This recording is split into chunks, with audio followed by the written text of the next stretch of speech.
Sully's time, breaking down the stories every view will unwind. From left to right, we'll see the light. It's balance, we're chasing, no fighters fight. Curtis Sylvie, talking it straight. Let's hear both sides, let's communicate. Politics and reason, let's find the truth. Curtis Sylvie's here to bridge it for you. Debates, insights, it's all on the screen. Curtis Sylvie, keeping it keen. Hit subscribe, stay a while, let's dive in deep with Curtis Sylvie. The combo's unique. The combo's unique.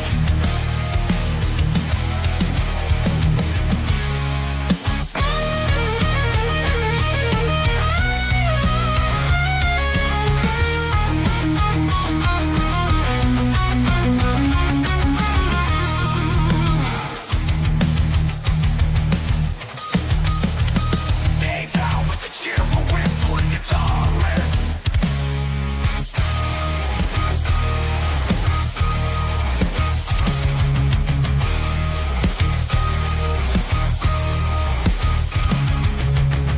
Debates, insights, it's all on the screen. Curtis Selby, keeping it keen. Hit subscribe, stay a while, let's dive in deep with Curtis Selby. The convo's unique. Curtis Selby, talking it straight. Let's hear both sides, let's communicate. Politics and reason, let's find the truth. Curtis Selby's here to bridge it for you. Debates, insights, it's all on the screen. Curtis Selby, keeping it keen. Hit subscribe, stay a while, let's dive in deep with Curtis Selby. The combo's unique. The combo's unique. The combo's unique.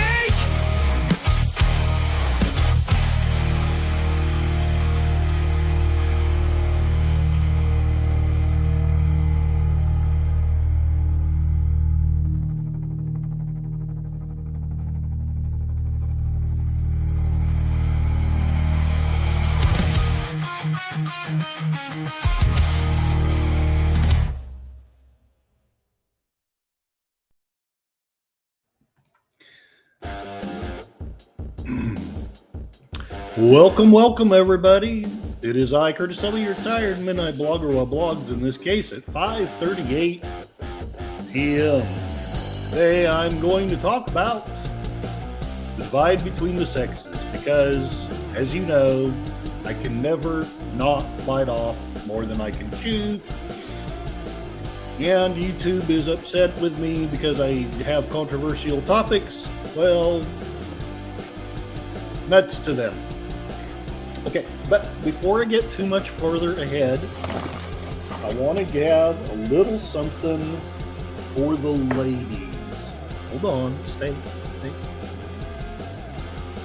If I'm smart enough to do this, hopefully this works.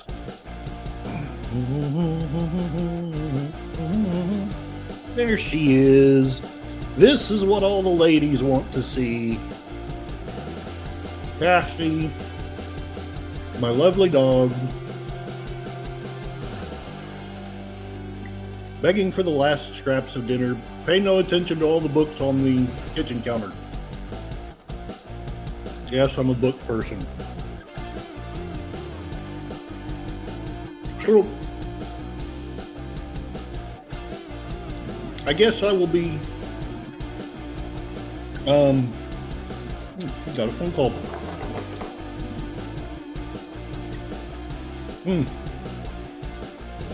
So, I'm being a little bit informal here.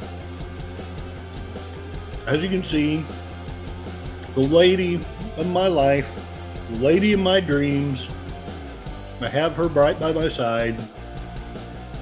So, you know, maybe, why is Curtis talking about the divide between the sexes? Well, right now my dating life is good. My life is good. But I remember a time, and it may come back again, when, you know, I'd had my heart broken by a woman, and it hurts. And I'm going to assume that a woman feels similarly when a man breaks their heart. And it just kind of sucks. All right. going to turn the music off. There we go. She won't go away till I have the last of the snacks to her. So I'll begin, like I say, informally. I wish it was as simple as this, although there is a video I found on Twitter. Maybe I should share it. It says that it really is as easy as this. When a woman's angry with you, you just kind of shove food in her mouth, and she gets over it really quick because she likes that food. Now, I do not know if it works with women, but I'm going to guarantee you it does work with a dog. There we go. Let me go ahead and say hi to everyone in the chat. All righty. There's people in the chat. VF people. Hey, why are you going away? There's still more stuff. Oh, I see what you're doing. Okay, hold on. I'm sorry about that. Here we go. Yep, we're down to the last little bit.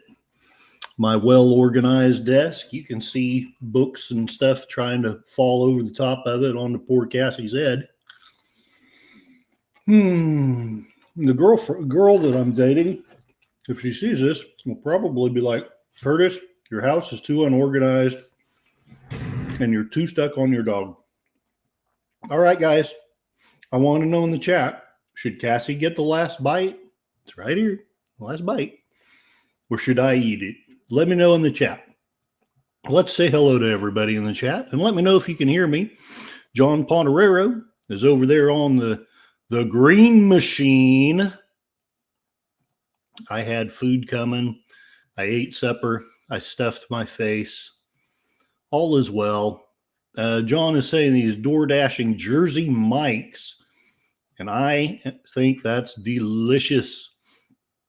John was wondering if I had this on YouTube because I had this set up on Rumble probably 2 hours ago. And then for reasons, it took me a long time to get it set up on YouTube. But yes, we're on YouTube and on the green machine. Resolute Germ says hello. Accounting Sheep says hello. People saying hello to each other. She's like almost given up in disgust. Look how sad she looks. Come on, guys. You got to tell me to give it to her. Because she just looks too sad. John Ponderero has us up on TV on the green machine, 5x5 over there. And Cassie. And hello, Whiskey Flats Garden Railroad. I hope you are driving safe. I'm almost certain that you're driving, and I hope that you're driving home. Resolute Germ says that giving food works with women, but instead of food, it has to be something shiny. I may keep that in mind. County Sheep, give it to the dog. I can't stand listening to people eat. Well, that's why I usually don't eat on this, but I just thought since I'm pandering to you people, and Cassie is one of the things that everyone wants to see, I just thought I would make a little game out of it. Whiskey Flats, woohoo! There's that overpaid assistant, and she is indeed overpaid, but I believe that she has earned the last of supper. That's it, baby. That's all there is. So you'll have to be happy with doggy food for a little while anyway. There you go. Good job. Good job. Did you come up with this topic? Yes. And did you come up with all the stuff that I need to share with these people? Yeah. Yeah, you did a good job. You did a good job. There she is, the real reason that any sane person is over here. Cassie Dog. I got to come up with a last name for Whiskey Flats was one of the ones that wanted and voted for the donkey panderer. He's actually the one that came up with the phrase, and I still think it's brilliant. But y'all voted for Nothing to See Here, Citizen. I may still, though, do just a periodic stream of being the donkey panderer. We may talk about that later. All right, so stop the cam, even though this is the best thing. I mean, just look at her. It's just, I could probably just do the whole live stream of just having people watch her and probably get more views and stuff. But I'll dive into the topic. Should I dive into the topic? Yeah. All right. Well, that was it. That was the show. Good night, folks. Okay. I am going to start by basically, until I find what I'm trying to share, I'm going to start with, the psychologists say that boys go through a phase where they're not interested in girls. I do remember it. It was from ages 9 through 12. But from my earliest memories all the way up till age 9, I was, shall we say, I was a fan of the fairer sex. It was weird because I was also a prude. So that's weird. But I wasn't trying to look at naked women, but clothed women. Yeah, I could gaze at that all day long. And the little girls were often, shall we say, given tokens of affection. Nothing real terrible. I didn't ever pat them anywhere, bad, because I was a prude. But, I was letting them know that I thought they were special and I thought they were wonderful, because I did. And then about the time I turned 9, for the first time ever, because it was the first time I really, quote unquote, seriously tried. Now, don't get me wrong. I don't think a 9-year-old is ready for anything like that. But, I'm a stupid 9-year-old kid. I decided I was in love with this girl. I won't name her name just in case she's out there. She's probably out there sticking pins in a little voodoo doll of Curtis. You're the reason my life sucks so bad. And I barely blame her. But yeah, it was, I was quite, shall we say, persistent. And I'm pretty sure in this time, there would have been maybe not police involved, but there would have been teachers involved saying, no means no. And which, it probably would have been a good talk for me to have had back then. But anyway, 9-year-old kid. And then like she turned me down and then she moved away. So I've never seen her. If I wanted to be maudlin, I could say, I've lived 46 years without even the sight of the one that I love. How did I go on without her? I should be typing instead of babbling about this stuff. But I decided that I was going to shut all of that off. I was going to be Spock. I was going to be like a priest, only not ordained. I was going to be Sherlock Holmes. I was going to be above. All you chicks out there, I was above that. I was better than that. All you dumb boys that are running after these girls, you're such a bunch of stupid dodo heads. They don't want you anyway. They're different. They're mean. They're bad. And I'm not saying that I think any of this now, but this is what was going through my head at the time. And sometimes something would kind of pierce through. Won't name names, but there'd be a TV show or something. And I'd be like, man, those two look like they're really having a good time. Now, not that my parents watched R-rated movies or anything like that, but still, there were like, the example I'll give is, I may not have the time frame right, but the 1979 Dracula, that's what got me into vampires. I was like, look at the way they kiss each other. Oh, holy crap. And he bites her and she likes it. Wow. Fortunately, I never bit anyone yet. Yeah, I'm getting really distracted now. Anyway, 12-year-old me, let's just say I couldn't keep up being disinterested anymore. Other things could be kept up, but not pretending to be disinterested. And I still I tried to keep a mask up for 2 or 3 more years, and I'm not attracted. I don't want you. Like inside, it was a very different dialogue going on. The Barry White music was going and clothes were coming off because by now some of the prudishness was going away. It didn't go away completely.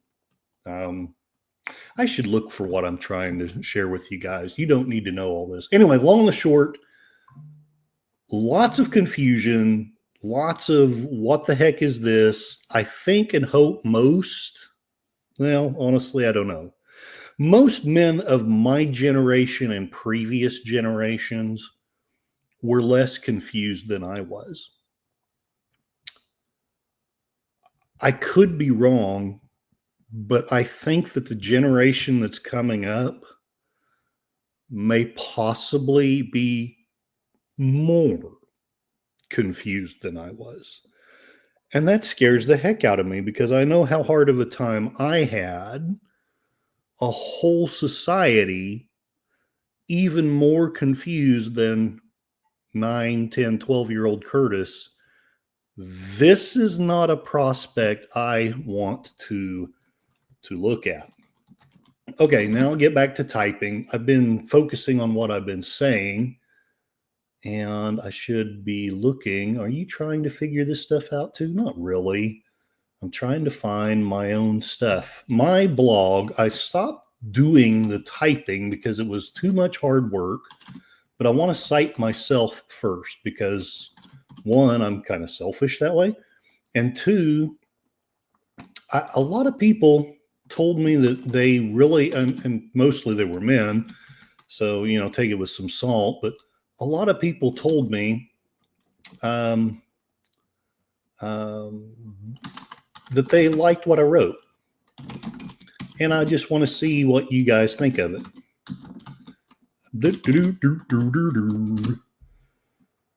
I should have some Barry White going on anyway. Hey, when I look this up, the thing that comes up to the top is my Rumble podcast. It's going on right now. Sweet. Okay, here we go. To all the girls I've loved before, who fled away from my door. Oh, Whiskey Flats is saying in the chat, I remember watching you dive in once before. Yes, sir, you do. You do. You remember a lot of embarrassing things. I may have to just block Whiskey Flats. No, I'm just teasing. I'm so glad that you're here.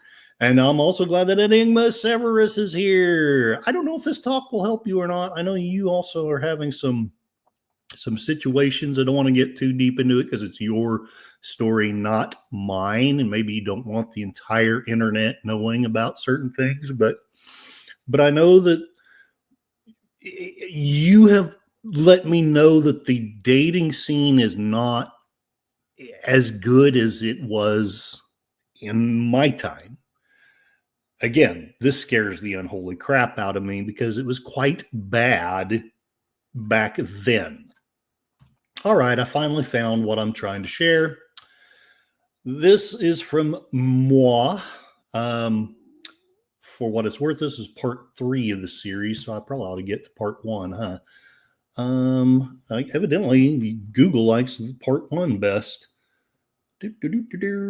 Tired. Midnight. Blogger.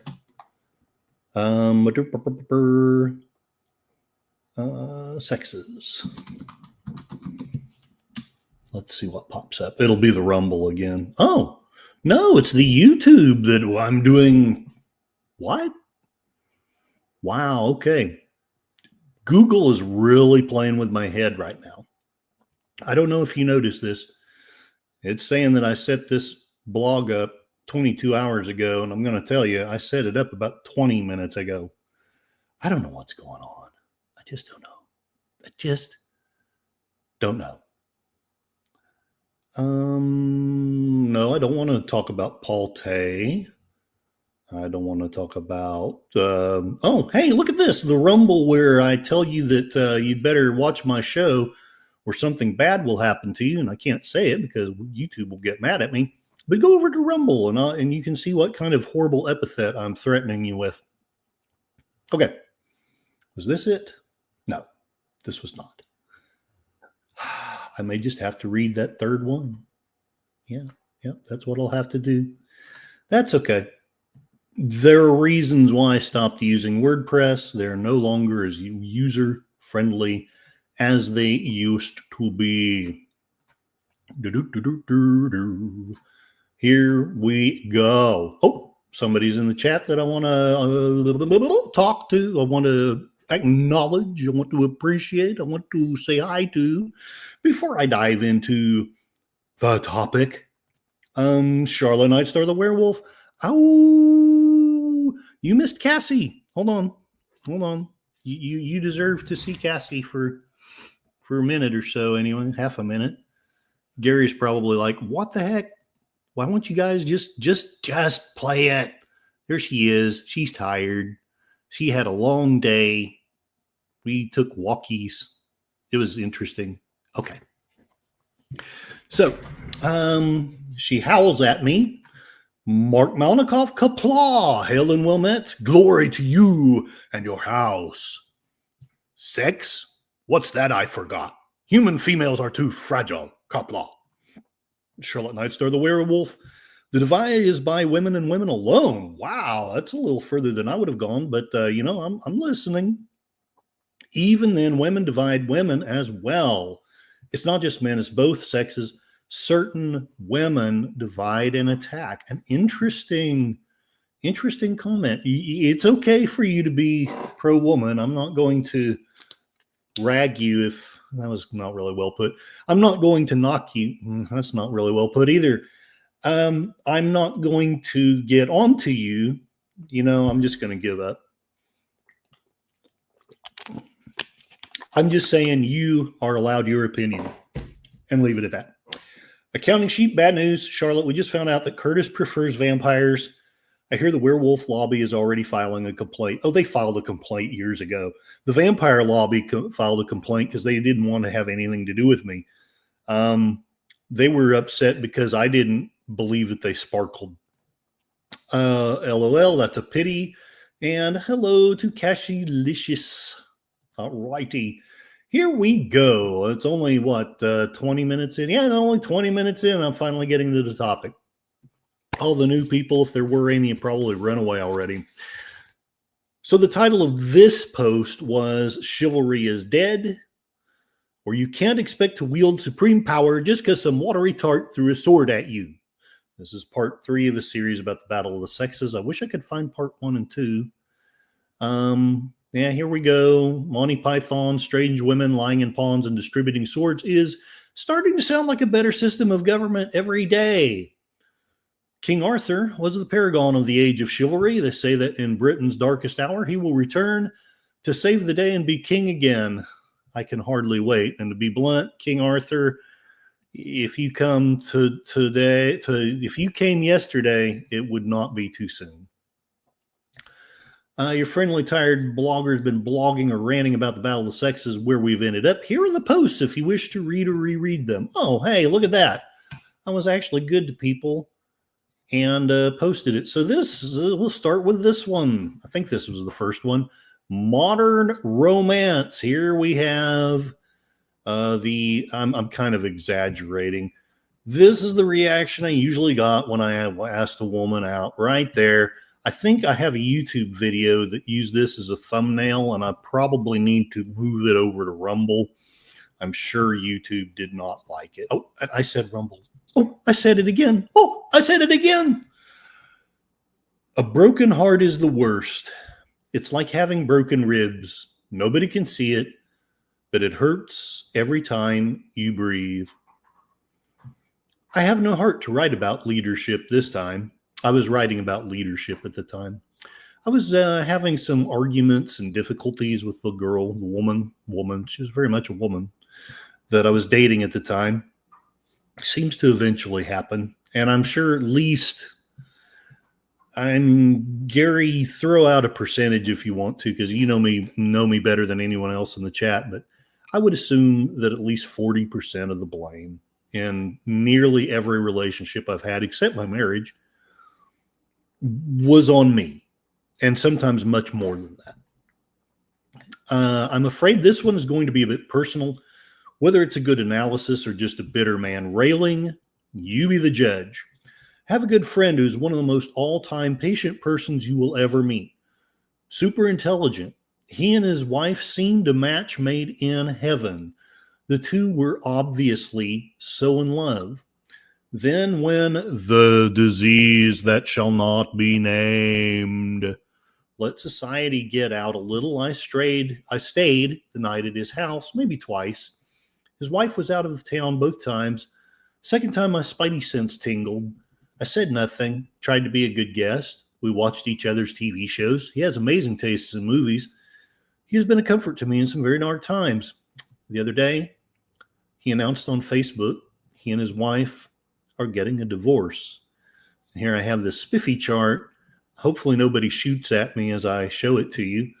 Marriage rates, at least in the United States, is at an all-time low. Various sites state that without immigration, the U.S. population would be stagnant. Another friend of mine, one of my best, is having difficulties in his marriage, and I felt helpless to assist. They're both some of the best people I know, yet they find it difficult to maintain happiness together. My own experience with marriage notwithstanding, it seems marriage is less viable all the time. The divorce rate itself has been a wondrous, from Screwtape's perspective, 50% of U.S. marriages since 1975. Essentially, through all of my half century of life, it only recently declined a pip. I just like the word pip. But some argue it has declined only because the marriage rate itself is so low. And I thought I would share this. You see this wonderful, beautiful woman here who I absolutely had all kinds of feelings of lust for in front of her book entitled I Hate Men. We should put it to music. Pauline Harmonge. It even sounds like Pauline Harm Men. That's you should change her name to Harm Men. The French feminist author of La Homme je les déteste. I came across her work researching the declining rates of marriage. I haven't read her work, and to be super fair to the reader, I don't intend to. Her book has been banned, which, as you know, even though I probably despise this woman, to me that's not cool, unless maybe if she's telling women to put arsenic in our coffee, maybe then it should be. I don't know. As you know, I am vehemently for free speech. She has the right to hate men and to say so.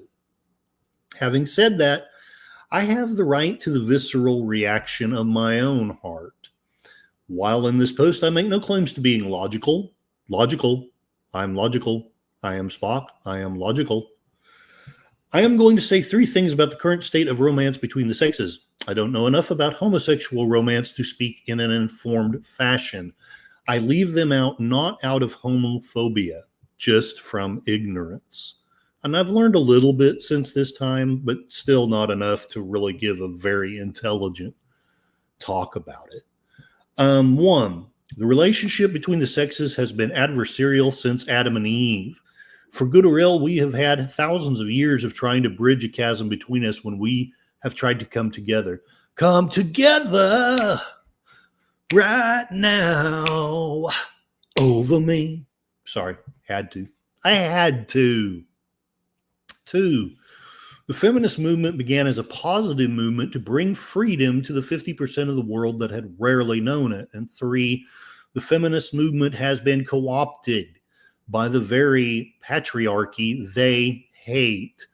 The current contempt for the common man serves the hegemony perfectly as the divide weakens both sexes. And Cassie is snoring.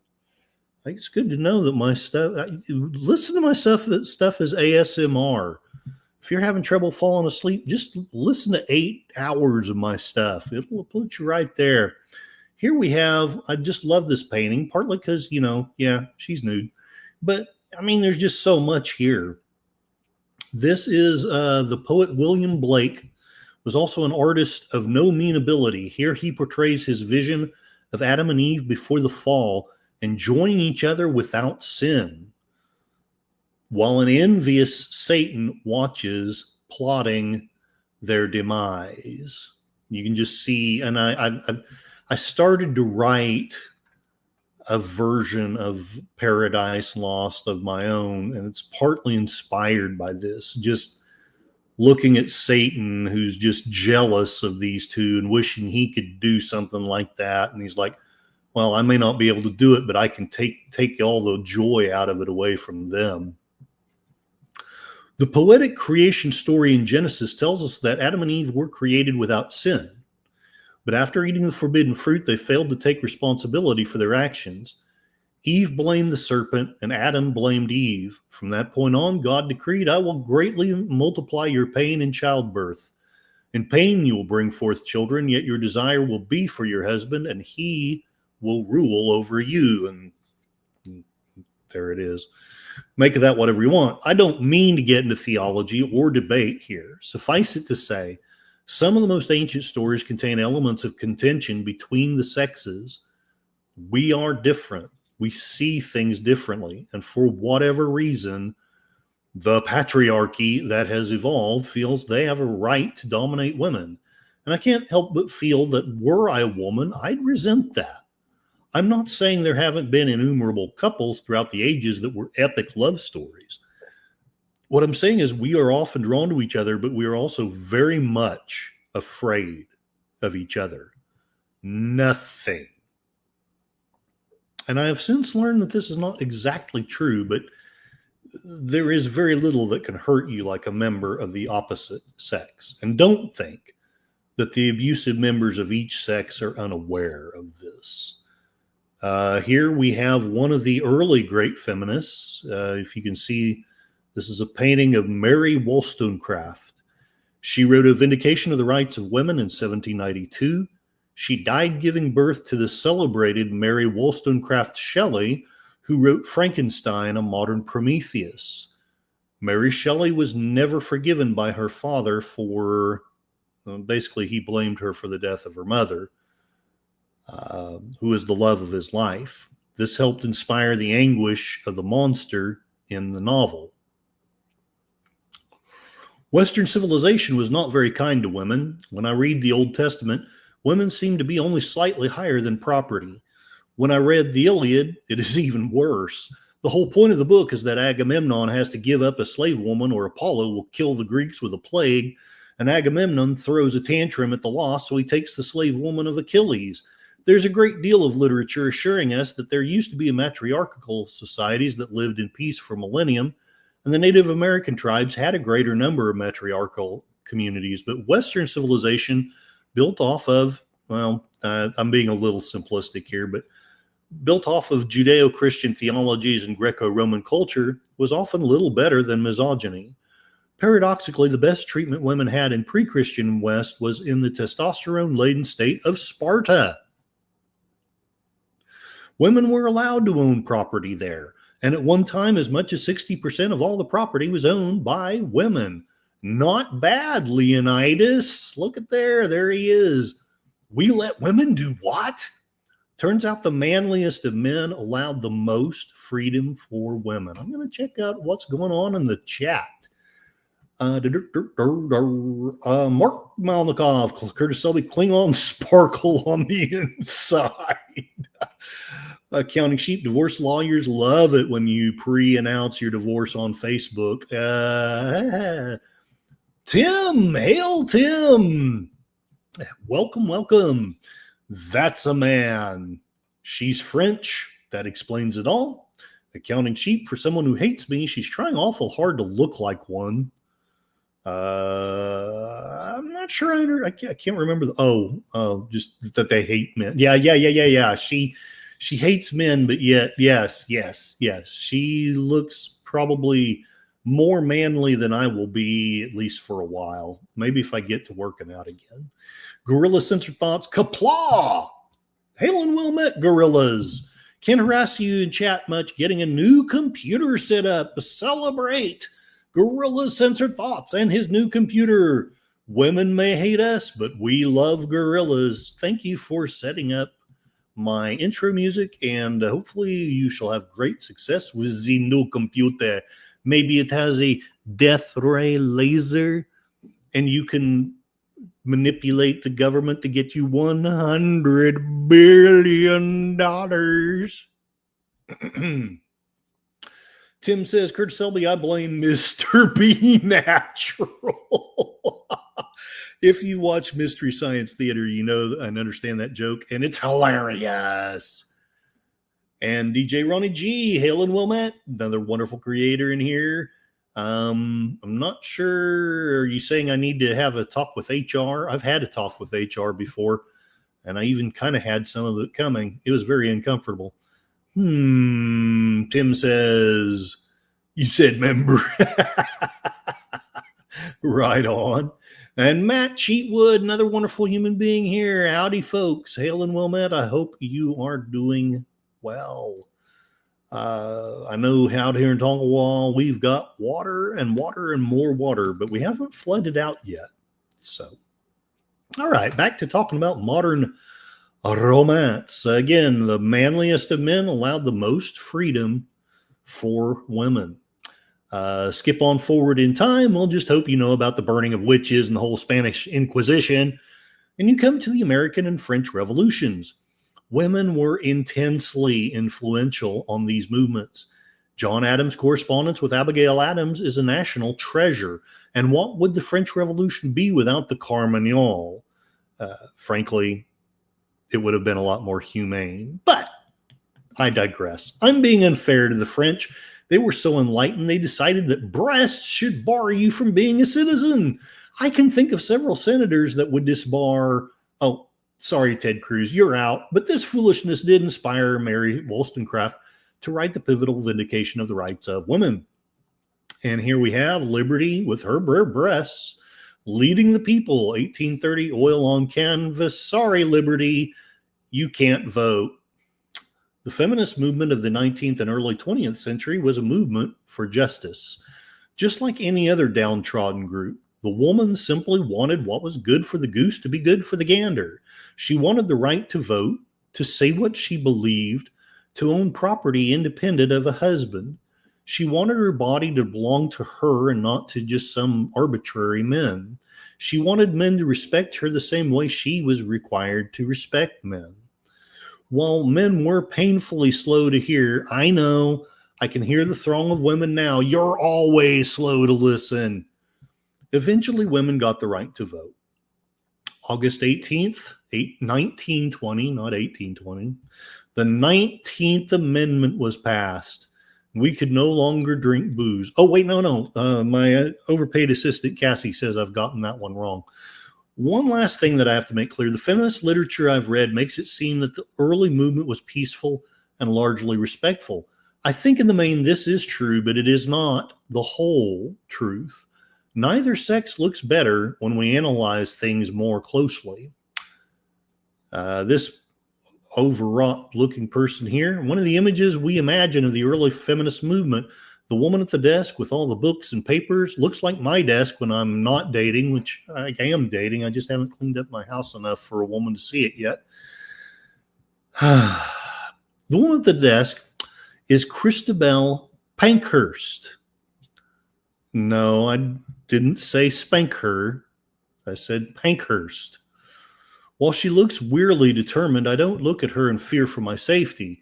In this assumption, I would be wrong. The issue of the suffragette newsletter hanging so precariously from her tasteful yet inadequate desk is illustrated with, quote unquote, the burning of Nottingham Castle during the franchise agitation of 1832. Arson, theft, and vandalism are all detailed as methods of protest. Image and information are from bl.uk/votes for women. articles, suffragettes, violence, and military. So if you want to know who the Dems got their playbook from, it was people like this one. Before I found this site, I was going to write that the early feminist movement was the only time I can recall in history when a privileged class relinquished power without violence. I was wrong. Does this mean the feminist champions I'd been taught to admire are less worthy of the esteem I give them? It certainly erodes my admiration of the men of the time who I had thought had given up their unrighteous power because of reason and the natural love we bear for the female sex. Of course, tired blogger, wrong again. No surprise there, but I will move to the last point. Whatever the early feminists may have accomplished has been largely undermined by the virulent modern feminist movement. They have devolved from a group of freedom fighters to another tool of the hegemony to keep us all oppressed. And here we have, what is this guy's name? I can't read my own stuff. Paul Frees. The oppressed, instead of striving for liberation, tend themselves to become oppressors. Alas, all too true. I wonder if this is why God has not given me more power. Would I become like the bullies I despise? I can see myself avenging myself on certain people, but would I become a tyrant? I've already touched on this topic at some length. There are links in this post for other posts.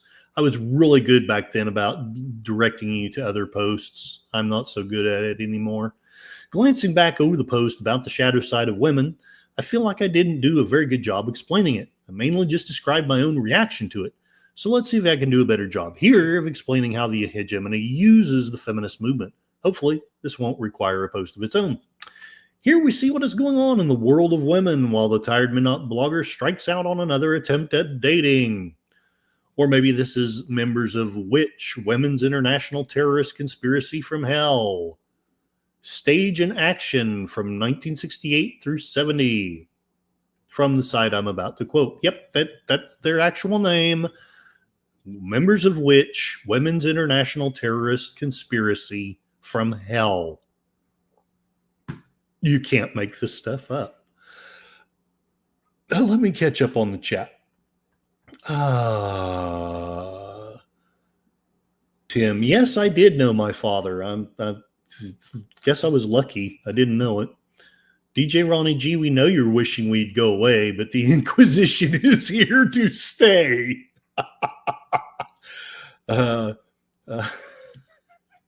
DJ Ronnie G wants to know what the heck the gander is. I want to say that the gander's the male and the goose is the female. I could be wrong.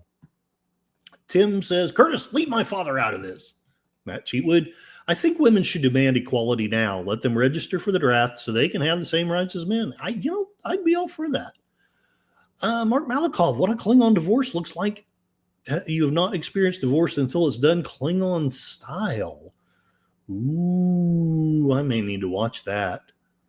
I don't know that I'm going to play it on here. YouTube's already hateful enough anyway, but nice. The Counting Sheep, without violence, yes. Without nagging, no. Matt Cheatwood, my personal favorite is a constitutional amendment making a declaration of war a national vote. And all who vote for it are automatically volunteered for the military if it passes like that. You know what? I think I like that, because then we would only go to war if we really either needed to or you just had a lot of people convinced. Let's see what the members of WITCH have to say. To find this, I Googled how the feminists fall prey to the patriarchy.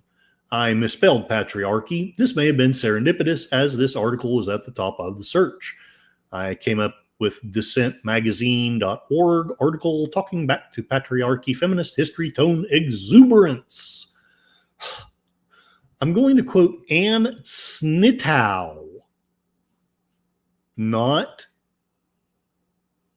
Snot Cow, Snitow. I'm a terrible person. I think she puts it pretty succinctly. She expresses how she is happy about the progress women have made, that she is so glad women are being taken seriously when they make harassment charges. But she expresses her concerns, and they are the same concerns any thoughtful man or woman would have. I mean, do they really look very good in these weird robes dancing around a circle? Oh, no. What she says is the worries many have expressed are also pressing in. Fear of backlash, the richly recurring hatred of women who speak, fear of a loss of due process and proportionality in punishment, fear of a misdirection of the eye toward individual monsters and away from the need for systematic change. For Me Too, oh, there it is, that Me Too movement, a dislike of some women's current delight in the shaming of men, which puts women in their traditional role as moral arbiters and sometimes scourges, making men ashamed from cradle to grave as a constitutive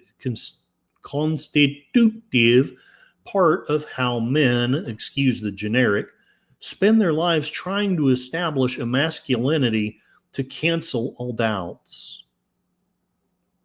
Think about that. I think she's really got something there, even though I made fun of her name.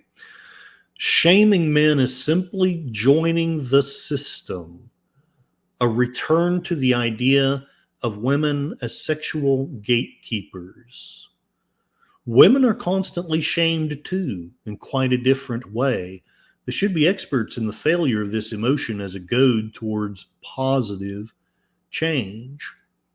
And there lies part of the crux of the problem, going all the way back to the original sin, Adam responding to God with, I heard your voice in the garden and I was afraid because I was naked and I hid myself. What was at the heart of that fear? Shame. Here we are. I love this movie, if you can see it. One of my favorite moments from the silent adaptation of one of my favorite books, The Hunchback of Notre Dame. The Hunchback is being publicly shamed for his crime of, read the book. In his mind, it can only have been because he was ugly. I know a lot of women are body shamed for a few pounds or for not looking like a supermodel. But believe me, a woman can make you feel as loathsome as a toad. The beauty of Esmeralda, yeah, she's physically beautiful, but the real beauty in her is that she took pity on the hated hunchback and offered him a drink. I realized as I was typing that, this is the very thing Mother Teresa talked about when she quotes Jesus on the cross. I thirst. We have been shaming each other for thousands of years, and I don't want to go too far here. Like fear, shame has likely got its place. If we do something wrong, then we probably should feel shame. Trouble is, who decides what is wrong? On the men's side of the argument, I shared a website, medium.com/soothsayer/ a man's response to I hate men. I had mixed feelings at the time about sharing this site. I don't want it to be believed that everything the man says is gospel truth, but I figured at the time, and I'll see if I knew what I was talking about, that it was worth sharing. Water is good. Women are good. A tankard of ale is good. I am Conan. What is best in life? Okay, no. What he says is dislike for men is a fact, especially if you are a white man. White men grow up in America with a lot of undeserved hate and dislike. We are supposed to feel guilty for a lot of things we did not do. I am against slavery. I never owned slaves, but the fact that I am a white educated man and earn a lot of money makes me a target for hate. I am in the privileged group.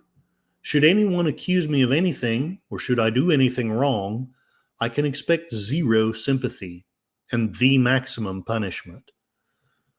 Men in general are under attack, not just white men. Take a good look at the number of unwilling sexual allegations and sexual harassment lawsuits. We hear about them in the news, and most of them are serious and have merit. But what we don't hear about are the ones that have no merit. I know of a lot of men that lost everything just because they were accused. In the end, they were cleared, but some of them lost their jobs and families just because of the accusation. It makes you think twice before you ask a woman out.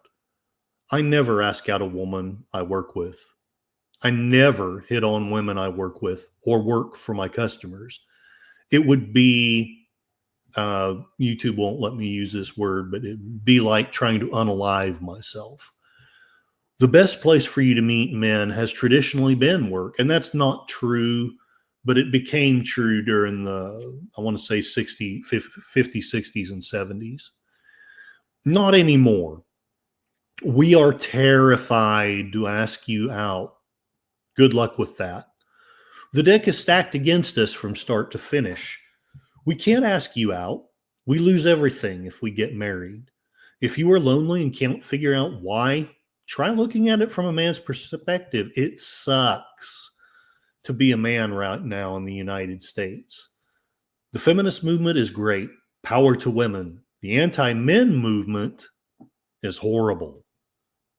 See, again, I'm not saying that I agree with everything that he says, but I agree totally with him. There's a distinction, just like there's a difference between Muslims and radical fundamentalist terrorists. There's a difference between the feminist and the anti-man movement. There is, going back to his statement, there's a serious backlash against men of all colors in this country. Try to ask a woman out, you could be facing a sexual harassment lawsuit. There is a backlash from all of this man-hating. Then I go back to commenting.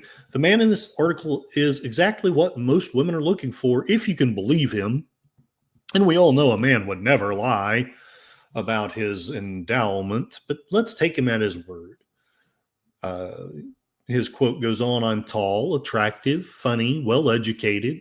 I earn more than 95% of Americans. I own my own home, and I have over $1 million in savings. I work in sales. I'm great at reading facial expressions. I can almost read people's minds. It's a sales thing. You have to be able to read people to be successful. And then going back, the guy talks about how he has had only roughly 20% of women respond to his conversations with this statement, what is your favorite? So I guess he likes to start conversations with what is your favorite, whatever. In other words, the caring sex, the empathic sex, when approached by a man who has almost everything a reasonable woman could ask for in a man, only 1 in 5 of them care enough to ask him anything about himself. Okay, so that was ill put there, but basically on a date, only 1 woman in 5 would ask him anything about himself.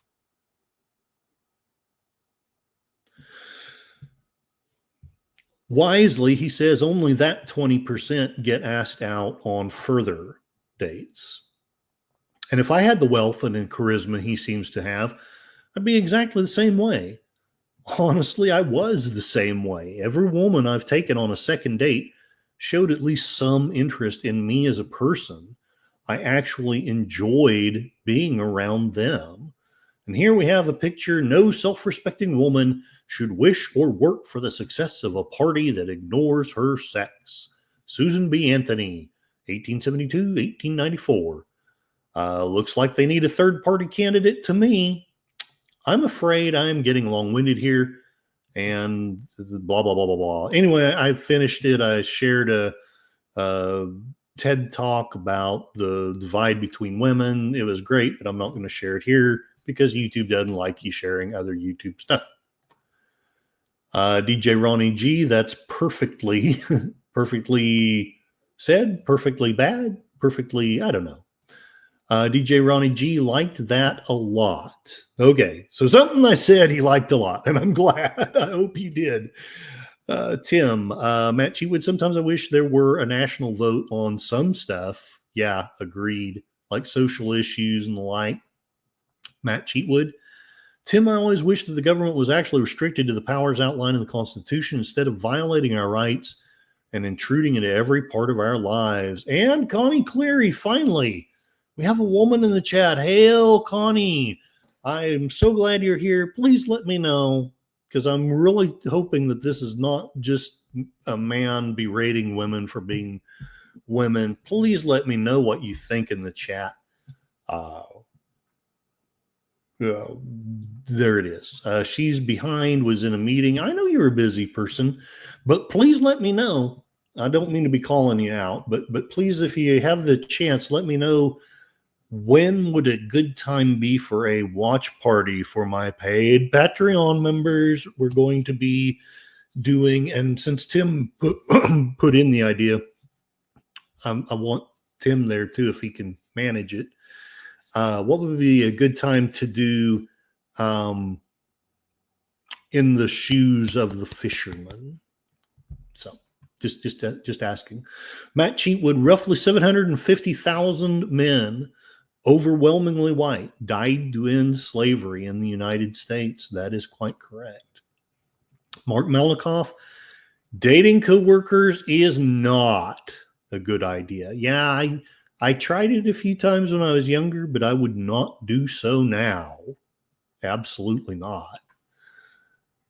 Accounting sheep on the upside. Once women accuse you of something, you end up in jail. Convicts are very attractive to modern women. Okay. Maybe I should put that on my next dating profile. Curtis Selby, convicted. DJ Ronnie G, I meant Matt Cheatwood's idea was perfect. Oh, your screen phone is busted. I get you. Yeah, I think Matt Cheatwood's idea is perfect. I love it. We should only go to war if a majority of voters vote for it, and those that voted for it should be the ones going. Connie Cleary, Sundays and Mondays. Okay, so I will probably come up with a time Sunday. What I may do, and Tim, let me know if this works for you, because I've gotten John's input and I've got Whiskey Flat's input. I may, instead of doing my Voice of Northern Oklahoma, I may just do a watch party on Sunday at about 2 p.m. Central Time. Whiskey Flat says, wowzers. Are you talking about the cute girl in the TED Talk? I thought she was pretty cute. Connie Cleary refuses to date her coworkers. Very wise. Very wise. Tim, I'm not a member. I know you're not, but I still wanted to include you because you were the one with the idea. So since you want to do it, I think I'd be a complete cad to, you can't watch it, Tim, because you're not a paid member. What I'm going to do, I don't do it usually, because usually I do try to keep it to just my paid members, but I'll do it as a stream. Anybody, I'll make it a members only stream, and that way any of you who want to come in can watch it. Connie Cleary refuses to go on blind dates. You're so smart. I've never gone on a blind date, come to think of it. I don't know what that says. Whiskey Flats, Sundays and Mondays always gets me down. I hope you're joking, because I thought you said Sunday would be a good day for you, but let me know. Let me know if it's not. Tim says sing Monty Python and the Holy Grail on Sunday, so that doesn't work for me. Oh, darn it. Well, I'll probably still do Sunday afternoon, maybe Sunday night. Well, just throw out some times, Tim, and I'll figure something out for Sunday. Okay, I have gotten distracted.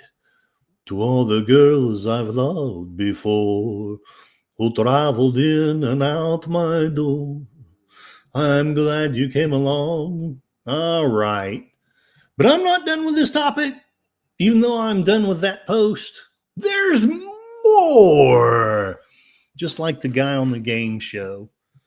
You came in here to hear me talk about pointless feminist stuff. There's more. Man, I used to write a lot. What was I thinking? Oh, yeah, I actually love to write.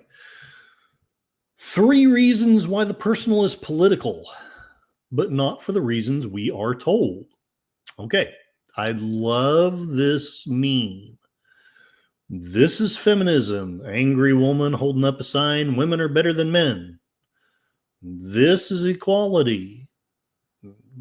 The two are shaking hands. They are equal. They support each other. So anyway, for some reason I put it in twice. I don't know why. Maybe I was trying to emphasize it. Imagine there's no hatred. I wonder if you can. No need to bash your partner. A family of humans. Imagine all the people partnering in peace. You may say I'm a dreamer. Likely I am the only one. I hope someday she will join us and our world will be more fun. With apologies to John Lennon, may he rest in peace. In my last post, I explicated my thoughts on the gender wars of recent decades, but then I decided to make it a 2-part series, and I think I ended up making it a 3 or 4-parter. I had a lot to say. I had something to say. It's better to burn out than to fade away. At the end of that post, I attempted to explain how the modern radical feminist movement, like so many political plays, is little more than another tool in the hands of hegemony. I love that word. Hegemony. If I ever DM another campaign, the evil archmage boss battle will be against someone named Hegemony. Anyway, they tightened the shackles of the very people who were struggling so hard for freedom. Not going to debate feminism versus men's right. Who really cares about men's rights anyway? The only ones who really have any are the very wealthiest white men. Nor will I do much more than touch on the differences between radical and liberal feminism. I mean to explain the differences only to point out that there is a difference between a political stance. For example, I am a Republican, and the ideology. At the time, at least, I didn't drink the Trumpster Kool-Aid. I'm sure some think that I do now. And it is what it is. Tim says after 8 p.m. works. Well, we may just do that. Well, Gary, you have to work, so let me know if that's too late. I may split the difference or something. Whiskey will be riding his motorcycle Sunday afternoon, so the afternoon wouldn't work for him anyway. Matt Cheatwood, I find it interesting. The duopoly is now completely aligned with genders. R's are now the party of men and the women who love them. D's are now the party of women and men that hate themselves. Well put. Well put. Counting sheep. Why does the woman look like the undead? Because she's a vampiress. And she wouldn't bite me. Tim Curtis, that's still better than singing the singing of Yoko Ono. And greetings, Sashi, the man from the future. Welcome, welcome. I hope you are doing well. Accounting Sheep says that's not equality, that's a zombie. Matt Cheatwood says the good news for the future is that one party has a sustainable birth rate, the other is doomed to extinction. Well, not if we can keep getting illegal aliens in and getting them to vote. Sashi, Shoe on the Head, has a few videos on men and women. Please share those. Even if I don't share them on this post, I love her stuff. And she has the sweetest brown eyes, and her eyelashes make me melt. Reference back to the beginning of this video. All right, so Accounting Sheep, I was thinking more of a Curtis meets Disney film starring Hegemony Cricket. Oh, I would love to do a take on Disney films. I would love that. Sashi is sharing. He's sharing. And who knows, if we end up having time, I definitely want to be done by 9, actually probably by 8. I will take a gander. Why are men moving right? My gosh, she's gorgeous. I'll be in my bunk. Okay, I guess I better keep up this podcast thing.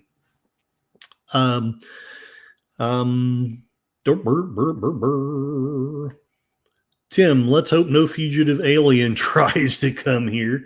And so she has another one.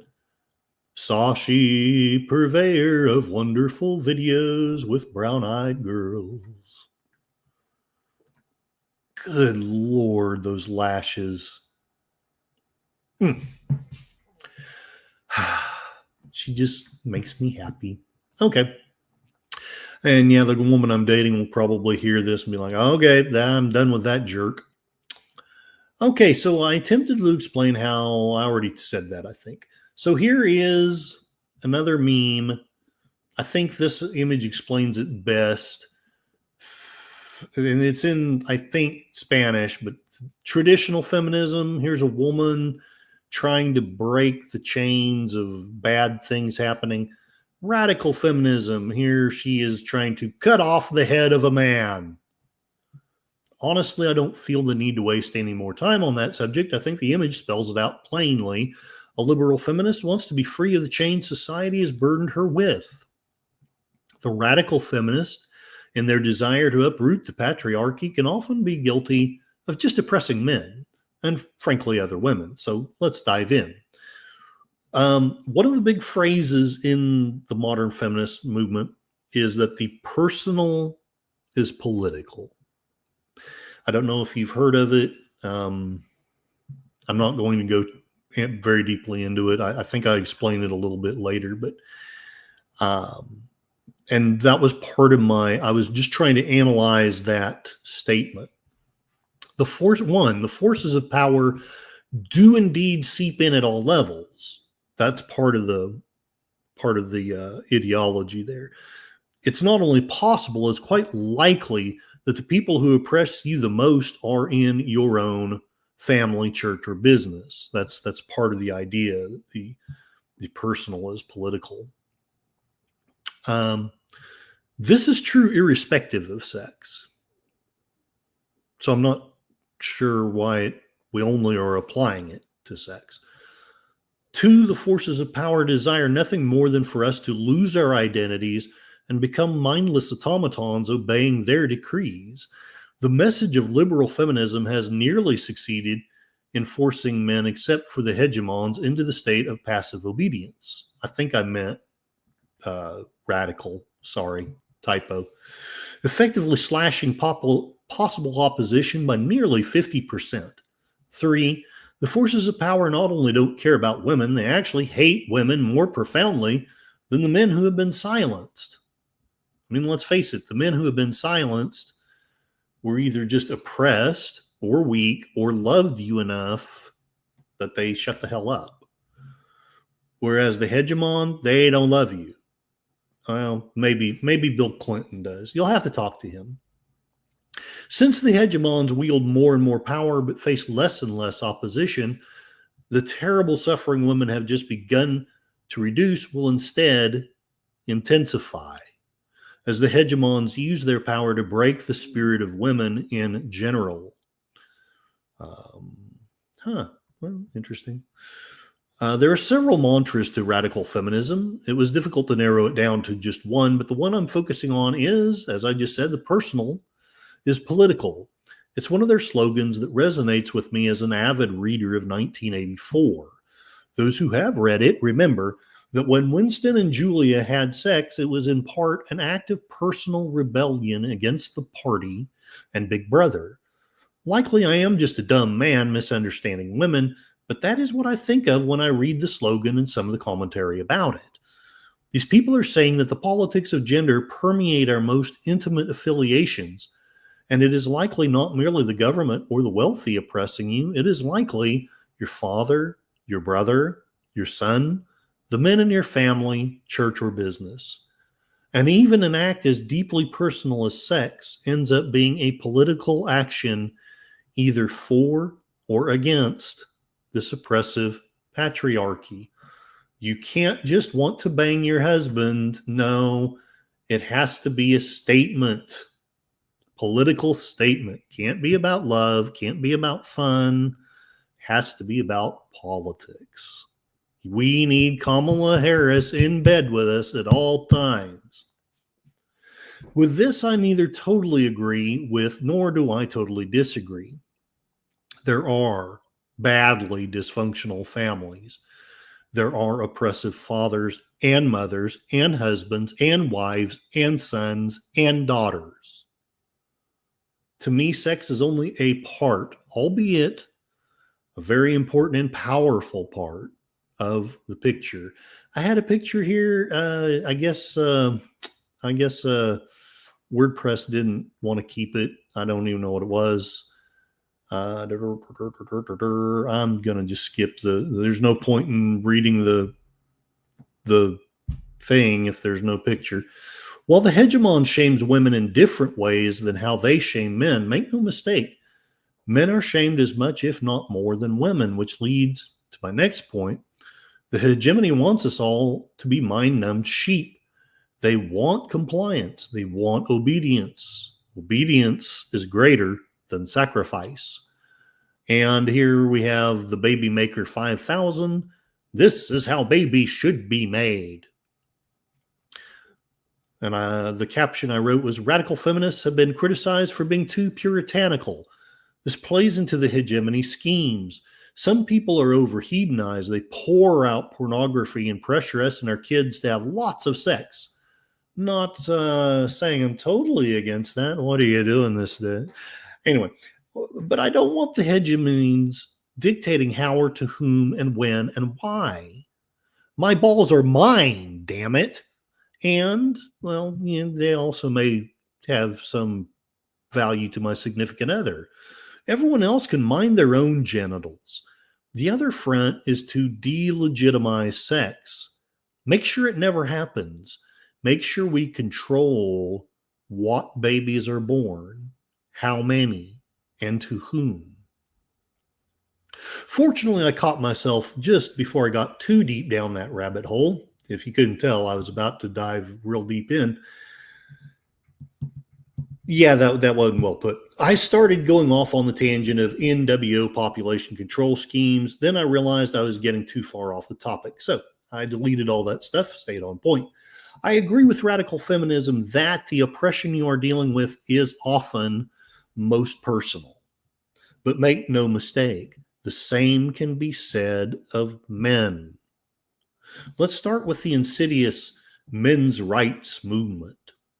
What is their number one complaint?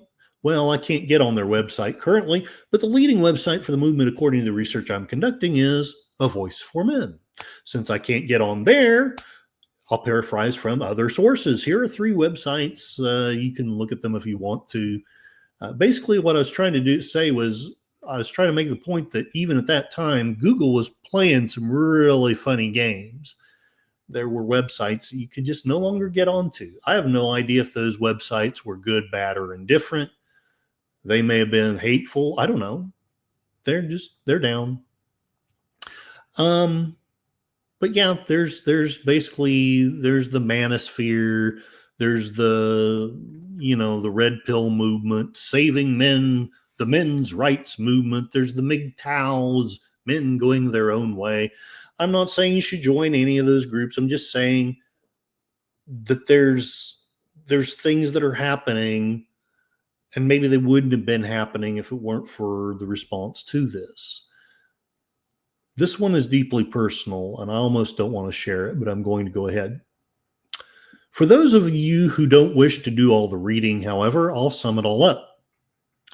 The biggest thing that men are upset about is divorce. Although divorce was the smartest thing I ever did, most men don't have great experiences with it. I took a picture of this at the time. I was writing this just to the same time that my son was in the hospital with heart failure. I want you to take a good look at it, because for a while he couldn't talk after the heart failure. They had tubes down his throat so long that he just couldn't talk for a few days after they woke him back up. And so to communicate his needs, he would point to things on this chart. That's okay. Thank you, Mom. The one that he pointed to, let's see if I can find it now. Maybe I imagined it. Yeah, this one. He kept pointing to "don't leave." The hardest part of my divorce has been my son's heart failure. I had to fight painfully hard for the right to see him. When the hospital took out the breathing tube, he couldn't talk. He was given this piece of paper so that he could communicate. He kept pointing to "don't leave" when I arrived.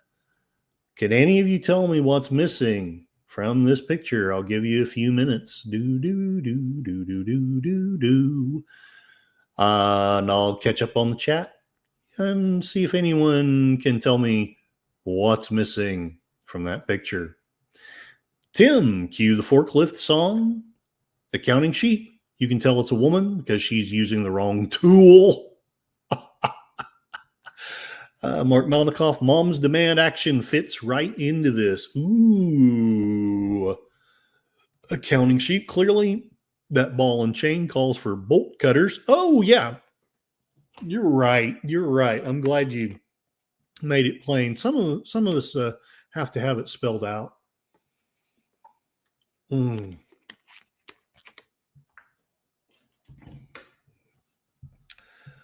Tim, this is the show with Curtis Selby, the man from Northern Oklahoma. They tried to delete him with a forklift. Very Mystery Science Theater of you. We put our faith in blast hard cheese. Sashi, one of the main spreaders of the modern feminist agenda before social media was UN Women. I had the privilege of meeting some of them. Ooh, do tell. Sashi, accounting sheep, you're a mansplainer. I wouldn't if I were you. I know what he can do. He'll explain it and really make you feel 2 inches tall. Oh, here he comes. Watch out, boy. He'll chew them up. Oh, here he comes. He's a mansplainer. That song needs to be made, and I'm counting on you, accounting sheep, to make it. Women can't get mad at me, Sashi. I'm an adorable, cuddly sheep. Indeed.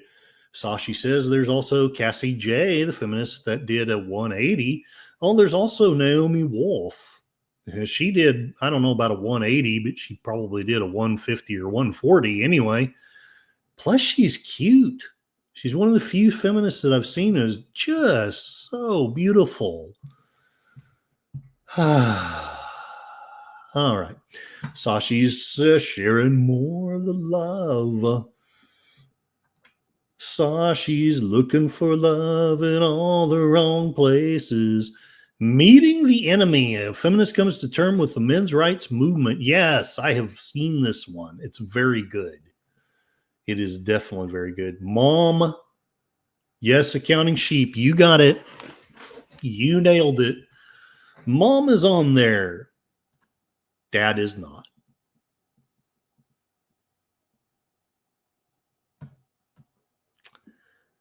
Make of that whatever you want.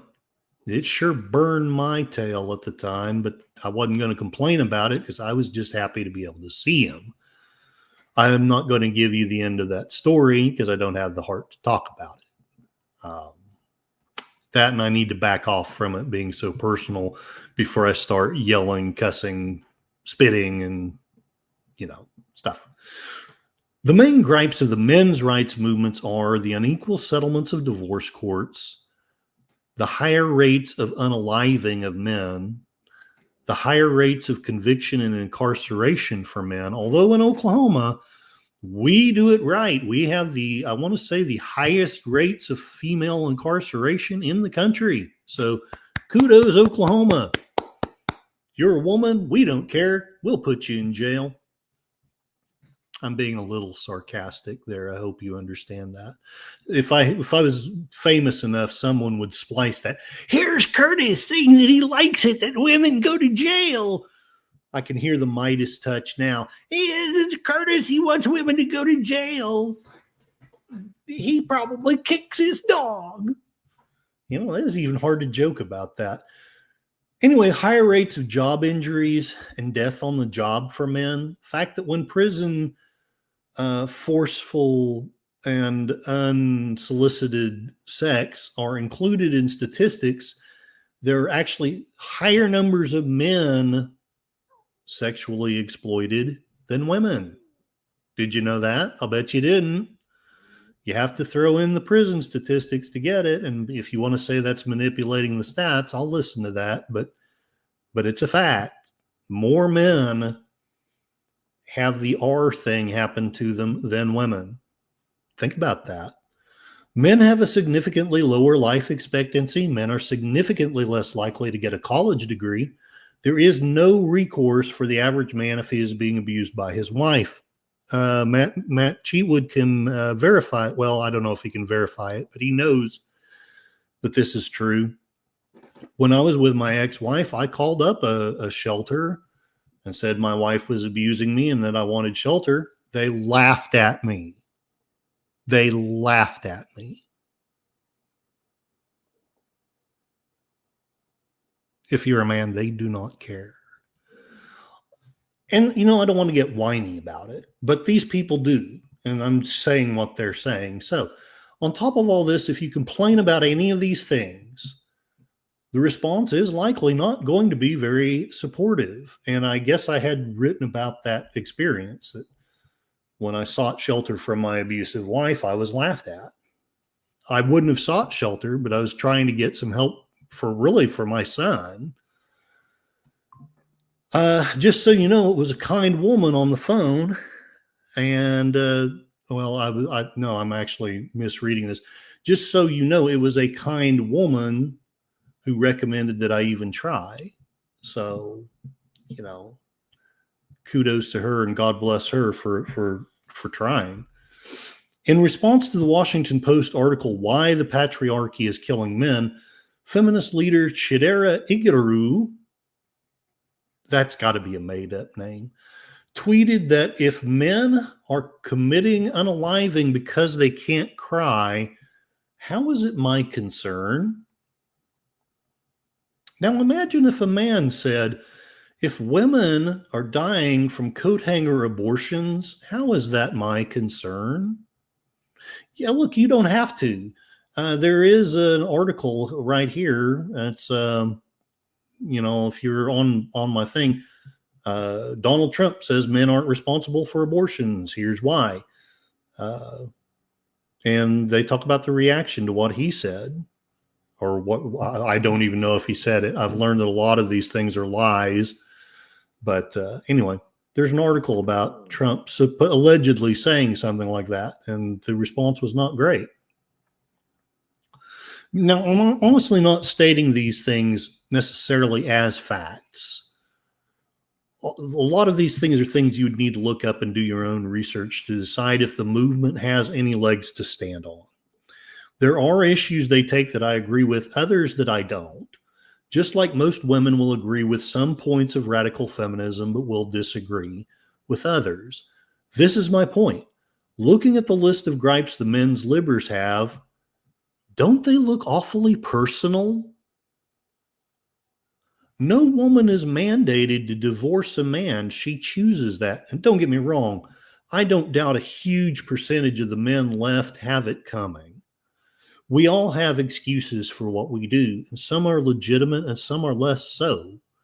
My point is there are examples of men abused through divorce. The same is true of women, and that is what we call family. Unaliving yourself is personal. It's about as personal as it gets. Job injuries and deaths or businesses. Again, something more personal. Forced sex. Do I even need to say it? It's not the government that's forcing the sex on these men. It's fellow prison inmates. And same with the women, only it's, dumbass predatory men. Life expectancy, college degrees, spousal abuse. Other than incarceration, every one of the men's rights issues is a personal issue. If it's true for the radical feminists that the personal is political, it's equally true for the men's rights movement. Let me know in the comments if you think I'm wrong. And then I've got a picture at the time was going on the Amber Heard and I hate being old. What is his name? Anyway, whatever his name is, the pirate Caribbean guy. Surely this was personal. From the perspective of the radical feminists, Amber Heard taking a crap in his bed was political. Whoever you think is right. And I know it did seem to be not perfectly, but it seemed to be fairly well split between, almost everyone that I heard talking in support of Amber was a woman, and everybody, nearly everybody that I heard talking about, what is his name? I feel so stupid sometimes. I should have typed it in. What was I thinking? Anyway, at the end of the day, whoever was oppressed by their partner, whether it was him or her. This is the world we have built.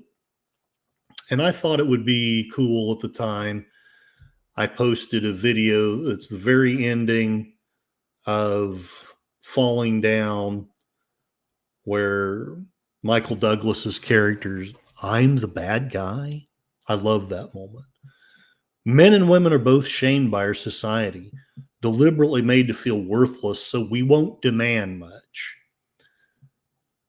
In response to the well-established pattern of male self-harm, one Washington Post op-ed argued why the patriarchy is killing men. The prominent British feminist Chidera Eguru poked at the same topic of men are committing unaliving because they can't cry. How is that my concern? When others criticized her flippancy, Eguru spun it towards nuance. My points run deeper, and I'm requesting that we create a dialogue about the bigger issue of patriarchy. Yeah, sure she was. All right, let's get caught up in the chat. Whiskey Flats, if you're a woman on the edge of space for a few minutes, you're an astronaut. Yeah, baby. But if you're William Shatner, you're not. Because of reasons. Man, Sashi, you got so much stuff. Maybe I should just quit blathering about my stuff and watch your stuff. What else have you got here? That's meeting the enemy. Oh, no, that's the same one that I just looked at. And then Sashi. All right. Karen Strawn, I hope I'm pronouncing that right. One of the OGs. I can share links all day on this topic. That is awesome. I think I will at least read one more of my own pointless articles. Oh, I think I may have seen this one. Yeah, Hikikomori, Japan's modern day hermits. Yeah, Jack Sparrow. That's the character's name. I couldn't even think of Jack Sparrow. I'm gonna feel so dumb when I come up with his name. Whiskey Flats drop. I don't know. I'm dropping something.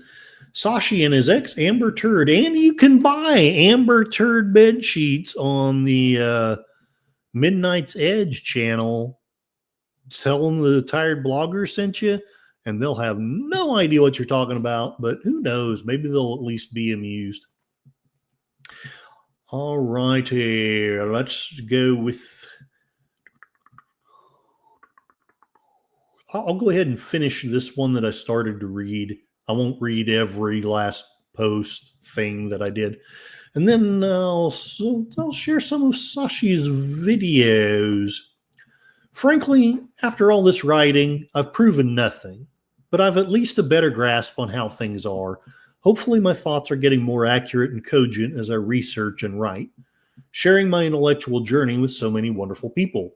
And some of them are still out here. Codus Fact Search actually started following me on this blog and then came over to YouTube.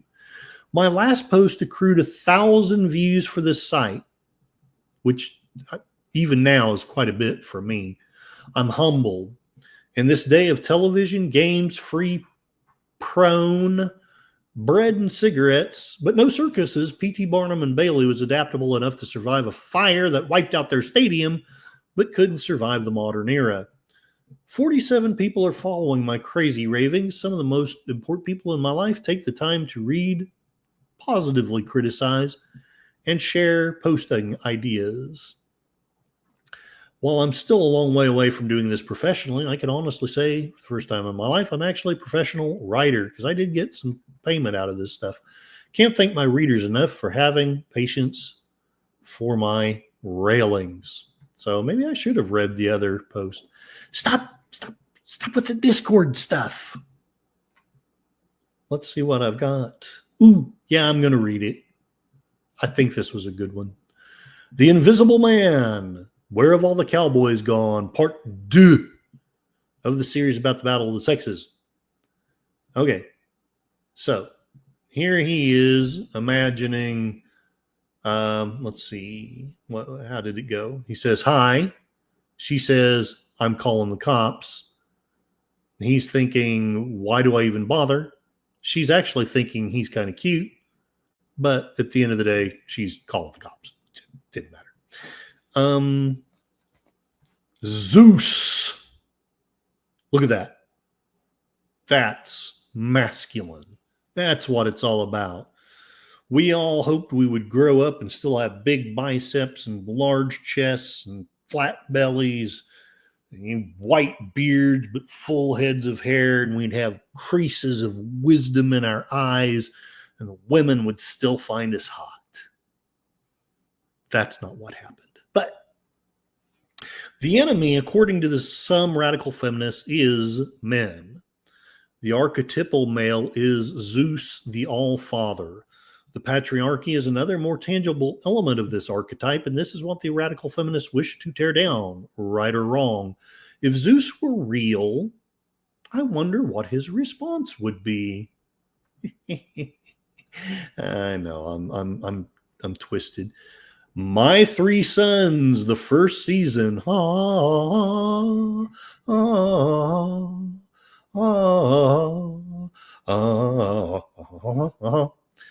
Men, especially fathers, were once respected. The father was a bulwark of society. He had fought 1 and sometimes 2 world wars to keep the world free. He knew how to take care of a household. And while there were many flawed families, there were also many happy families of men and women taking care of each other and their children. Those days are over and have been as far back as I remember. All right, so I'm like, I talked about personal as political, but I have 2 more points to make because I just can't stop talking. And since I evidently was crazy or toasted when I wrote this, I had point 2 and 3 instead of 1 and 2. The forces of power desire nothing more than for us to lose our identities and become mindless automatons complying with their commands. Oh, I think because I talked about the first point in the other post, I wanted to finish with points 2 and 3. The message of liberal feminism is nearly, and again, I meant radical feminism. I must have copied and pasted. Has nearly succeeded in forcing men, except for the hegemons, into the state of passive obedience, effectively slashing possible opposition by nearly 50%. The forces of power not only don't care about women, they actually hate women more profoundly than the men who have been silenced. And since the hegemons wield more and more power, but face less and less opposition, the terrible suffering women have just begun to reduce will instead intensify, as the hegemons use their power to break the spirit of women in general. My best friends feel I go too deep into the conspiracy theory rabbit hole. and possibly I do, but I can't help but feel that a great deal of the last 50 years has been orchestrated. Likely I need to defend that point more strongly, but I fear if I do here, I will get too far off the topic, so I'll possibly do that later. But I think it is safe to assume that both radical feminists and men's rights activists believe the deck is deliberately stacked against them, and if the deck is deliberately stacked, there has to be a stacker. The radical feminists say there is a conservative patriarchal conspiracy. Men's rights activists say there is a liberal feminist conspiracy. I won't prove it here, but I'm going to suggest that either one, there is no conspiracy, there's simply natural or cultural forces that are causing these situations, or two, there is a conspiracy, but it is more behemoth than either the liberal feminists or the men's rights movements conceive. I'm going to write under the assumption that the truth is somewhere in these two statements. I've already used the term, but I'm going to loosely define hegemony as the leadership/dominance of the few richest people over the rest of the world. Because as we all know, we're upset because Elon Musk was not elected. Not long before I was born, fathers were venerated members of society. Here we have Opie Cunningham and Andy Griffith. I can think of Andy Griffith, but not that guy. It was largely held that they were the heads of the household. They were expected to provide for the family and to be the breadwinner and main decision maker. Often this did lead to the abuse that has caused the feminist movement to be so strong. But now we've cut off the head of the family. Where has that left us? For centuries, the father has been accepted by the church and state to be the head of the household. We have to be careful here. The feminists say this is the very root of patriarchy. The white men amassed all the power and became brutally oppressive of women. On the other hand, the conservative right paints a picture of wise fathers in the past, always doing what was right, sacrificing for the good of the family, loved and adored by their wives and children. But then, so the propaganda goes, the evil feminists came in, dupes of the Communist Party, and they overthrew this paradise by burning their bras and getting jobs and not being submissive wives. I suggest that both of these images are bullshit. Here we have Family Guy. I don't mean to be a complete snowflake. I think Family Guy is hilarious. Having said that, we went from thinking of Andy Griffith as the typical father to thinking of Peter Griffin as the typical father. Our society has lost all respect for fathers. I'm going to discuss, one, that men are essentially running away from this society. Two, I'm going to explain why this is happening.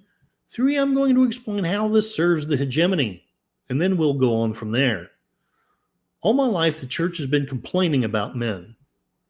Men won't take responsibility. Deadbeat dads need to be held responsible and accountable. Men don't grow up anymore. Men just don't work hard enough to support a family anymore. Let's examine what is going on with men. We've already discussed how marriage is at an all-time low. According to 5degreesbranding.com, the gender gap is the widest it has ever been in higher education. For approximately every 6 women enrolled in the American college or university, only 4 men can say the same. When the disease that shall not be named hit and higher education institutions found themselves with 1.5 million fewer students enrolled than 5 years before, 71% of that decline could be attributed to men. So we're not getting married, nor are we going to college. Then what are men doing? I think that this site may give us a clue of what is going on. Is the HetchingReport.org. The pandemic, they spelled it. They misspelled it. They left out the L. Is speeding up the mass disappearance of men from college. Specifically, let's look at this quote. We're more focused on money, said Aiden, 17, a senior at a public high school here. Like getting that paycheck, you know? Whereas if I go to college, I've got to pay this much and take on all this debt. That's among the many reasons the number of men who go to college has for years been badly trailing the number of women who go. And the disease that shall not be named has abruptly thrown the ratio even more off balance. Couldn't have been by design.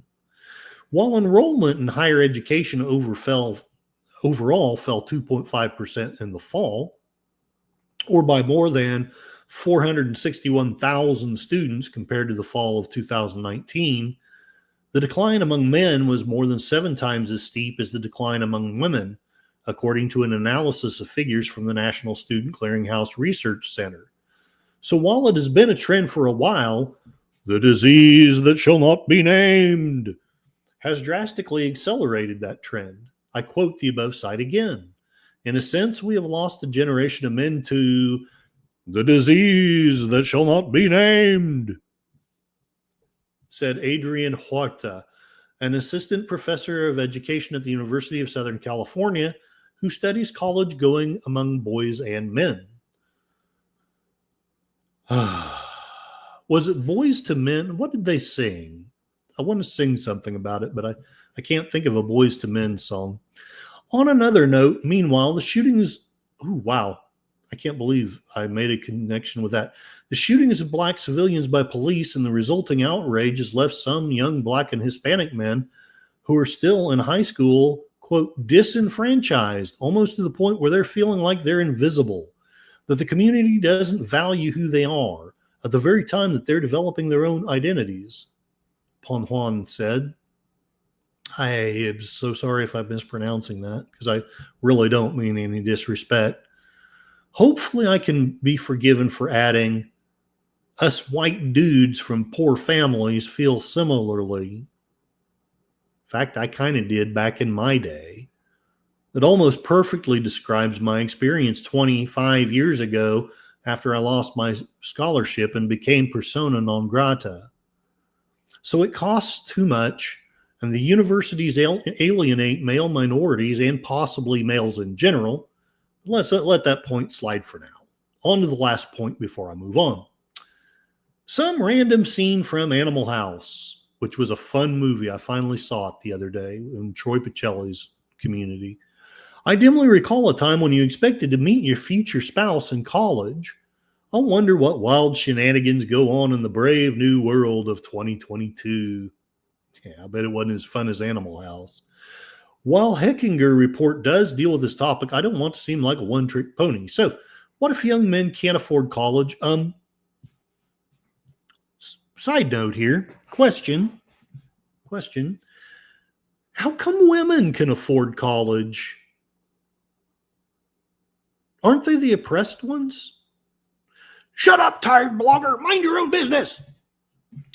So what if we no longer rule the roost and feel valued for who we were?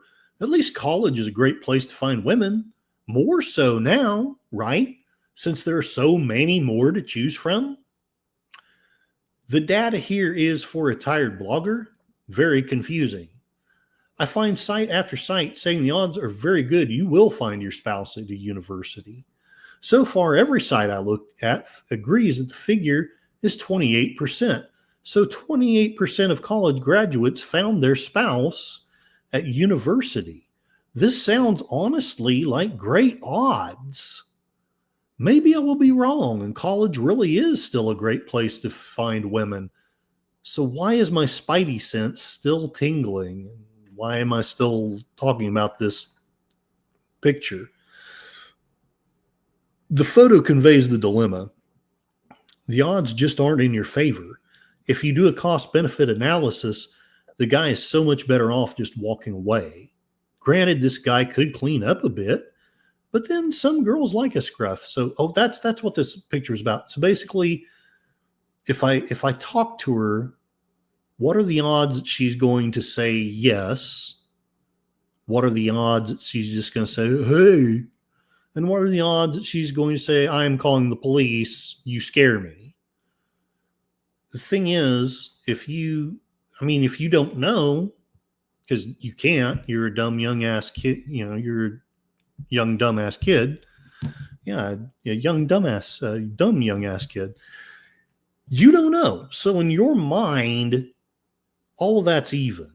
You got a 1 in 3 chance she's like going to put a restraining order on you, a 1 in 3 chance that she's just going to blow you off, and a 1 in 3 chance that she's actually into you.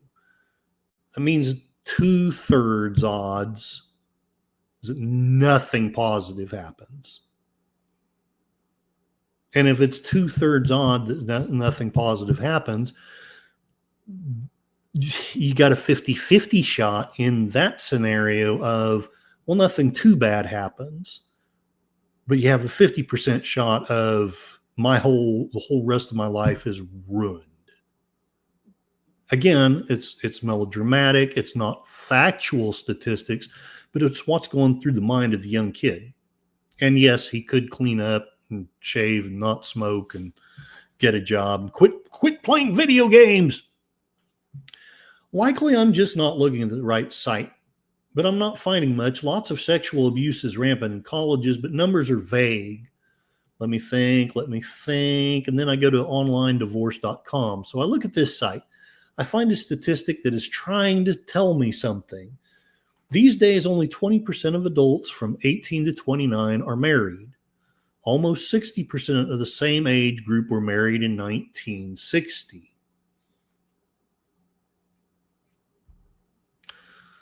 So you're only about a third as likely as a young person, because, I mean, yeah, you're still young at 30, but you're not nearly as young.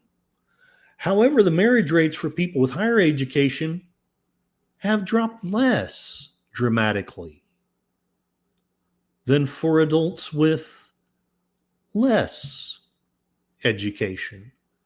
According to Pew Research data, 65% of 25-year-olds with a bachelor's degree tied the knot in 2014, compared to 53% of those without higher education. The gap could be partially explained by higher financial stability and earnings of college graduates required to support a family. I think I'm seeing a pattern here. Here we have a woman refusing to marry this guy. It is a cruel fact. If you are young and poor, it does not matter that it may be someone else's fault.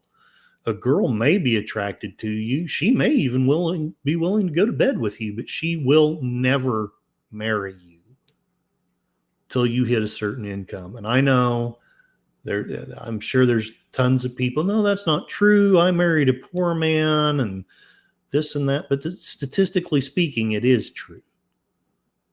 I know we can find I know there's wonderful women in this community, and they married men who are not the ideal, the typical Chad, and these women are wonderful, but the statistics say a different story. And I don't blame a woman for that, who wants to live in poverty. So let me get this straight. Marriage is at an all-time historic low, but not among college graduates. But men are at the lowest college enrollment rate versus women since, best I can figure, since the college system began. So after a bit of searching, I think I found the answer. I think the poor are the dynamic that is being ignored. It's not so much about being white, black, Hispanic, man, woman, gay, straight. It's rich versus poor. I cite the slate.com college graduation rates for low-income students. The advantage of wealth in college. I'm going to tell you, you definitely had an advantage in my day if you even had a little bit of money. A low-income college student with top math scores has the same chance of graduating with a bachelor's degree as a rich student with mediocre scores. So here we have basically the high incomers who have the highest grades. They have a 74% chance of getting their degree. The poor, they have the same grades. They only have a 41% chance. And of course, obviously, it staggers down as the grades go down, which is logical. If you're the poorest person with the poorest grades, you have a 5% chance. If you're the richest with the poorest grades, you have about 4 times the chance. You have a 21% chance of still getting your degree. And here's a chart that kind of spells it out too. Okay, so I don't mean to hop up and down too much about this. Poverty makes college harder. You fit in less. The girls are profoundly less interested in you. You can't afford the best computer. You have to, or in my case, I for a long time couldn't afford one. You have to work full-time or part-time, and the college itself is a full-time job unless you can get someone else to do the work for you. I wonder which socioeconomic strata can afford to have someone else do it for them. If you were looking for a mate, a man has to be an economic advantage to the woman. She need not be an economic advantage to him. And the odds of a man accusing you of harassment versus a woman accusing you, in my experience, well, the biggest barrier was my past. I can't speak for women, but I can tell you as a man, a college girl is absolutely not interested in your dark past. In the movies, yeah, Anastasia wants to know all about the poverty-laden childhood of Christian Grey, but in real life, I've only seen them interested in the past of the rich. The poor are evidently boring. And even when you graduate, the degree that you spent 2 to 5 years of income to get, as opposed to 1 or fewer years to the upper class, let me know if you need me to explain that, will earn you significantly less than the rich. So not only are you less likely to get the degree, you're going to be making less money than the guy who had the money to begin with. It's just statistically there. Again, this was up here in this spiffy chart. This shows how much. Basically, the rich, their curve on average comes close to $100,000 for a bachelor's degree. Middle class, upper middle class, their curve approaches $50,000.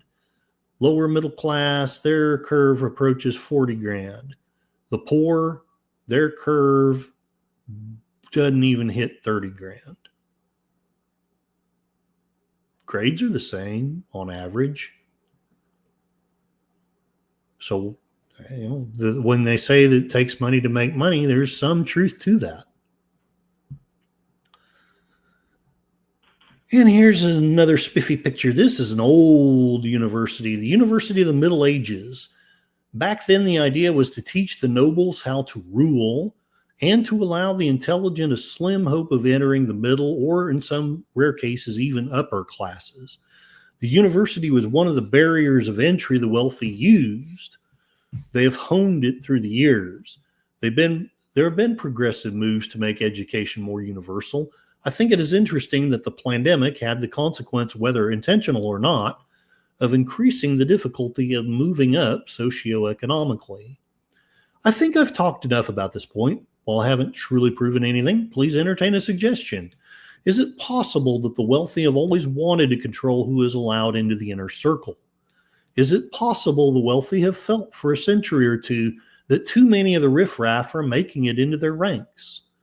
Historically, how have old money felt about the nouveau rich? And last of all, if there is some cabal running the world, wouldn't a pandemic be a perfect opportunity to corral the poor?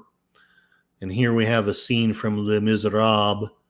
I'm minded of that movie. At the end of the day, you're another day older. That's all you can say for the life of the poor. It's a struggle, it's a war, and there's nothing. Blah, blah, blah, blah. Yeah, listen to somebody better sing it. Let's be fair. If this guy who's behind the bars shows up at your doorstep, would you give him a dime? Honestly, most of us, and I'll be blunt, and I probably would be one of them, most of us would call the police. So the hegemony has the poor man right where they want us. They took C.S. Lewis's statement, "We castrate and bid the geldings be fruitful," and turned it on its head. Rather than a cautionary tale, they take 1984 and the Screwtape Letters as how-to books. We've taken away what makes a man's life worth meaning, and then point at the dejected monster he becomes and see, he deserves this. John Berger here. The poverty of our century is unlike that of any other. It is not, as poverty was before, the result of natural scarcity, but of a set of priorities imposed upon the rest of the world by the rich. Consequently, the modern poor are not pitied, but written off as trash. Now, again, I'm a capitalist, so don't get me wrong. And capitalism has lifted more people out of poverty than anything else ever. But I do think that there are certain rich folks that are doing some pretty shady stuff. You think the man is keeping you down, and maybe not. But trust me, if he is, you're not alone. Ladies, I don't write this for you to pity us. I write this to warn you, not to threaten you, to warn you. When the hegemony has broken us, saying they haven't already, they will come for you next. Don't believe me? Well, perhaps after all, I am full of crap. So there it is. I have shared a video in this one for Christina Hoff Sommers' War on Boys, which I've always wanted to read and never gotten to. She's actually a feminist, but she's wise enough to know that destroying the opposite sex is not good for anyone. And I also put in Paula Cole's Where Have All the Cowboys Gone? I love this video. It has the haunting ability to suggest two very different views. Likely she's being ironic, but there is also a melancholy here, whichever way she's going. I think it's possible there might be some women out there who would be happy to have a traditional family. Unfortunately, men have been largely unmade. If she is lucky, she may find one of the few of us who are not damaged goods. Good luck, woman. In spite of all this railing, I actually love the opposite sex. So there it is. Where we got in the chat? Whiskey Flats. Thank you so much, Johnny Depp. Connie Cleary, Johnny Depp. Whiskey Flats, damned autocorrect. Sashi, just settle for the flat chest and big bellies instead. Sashi shared all these videos. All right, let me at least get them open so I can play. I shall play. Yes. I shall watch them later, and I shall at least play one of them before I call this a stream. Matt Cheatwood, it seems pretty obvious there is a connection between women moving left, men moving right, and men not going to college. And also, let's remember, if you watch, and it's been a while since I have, but if you watch What If Autist, that's one of the things that he points out is, because I actually have changed my views a bit since writing this. I think it's not so much rich versus poor. It's the rich in control, and they've pitted the managerial college class against the working man. Matt Cheatwood, higher education is leftist indoctrination and financial enslavement. Sadly, I agree with that. If I have any liberal friends listening, you're probably howling, but I agree with that. I think that's what it's become in the last 30, 50, 60 years. Accounting sheep, what happens if we're not smart enough to not tell women our income? What happens if we're smart enough? Well, that's a good question. And none of my damn business, but I would suggest that the best thing is to kind of give them the impression that at least you're at the very least, be financially capable of taking care of yourself.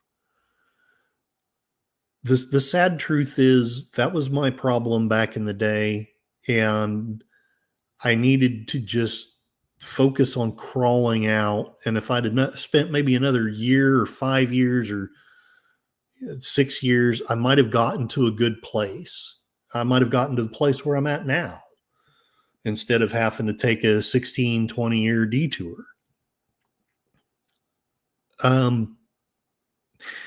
Here, I'm going to share something.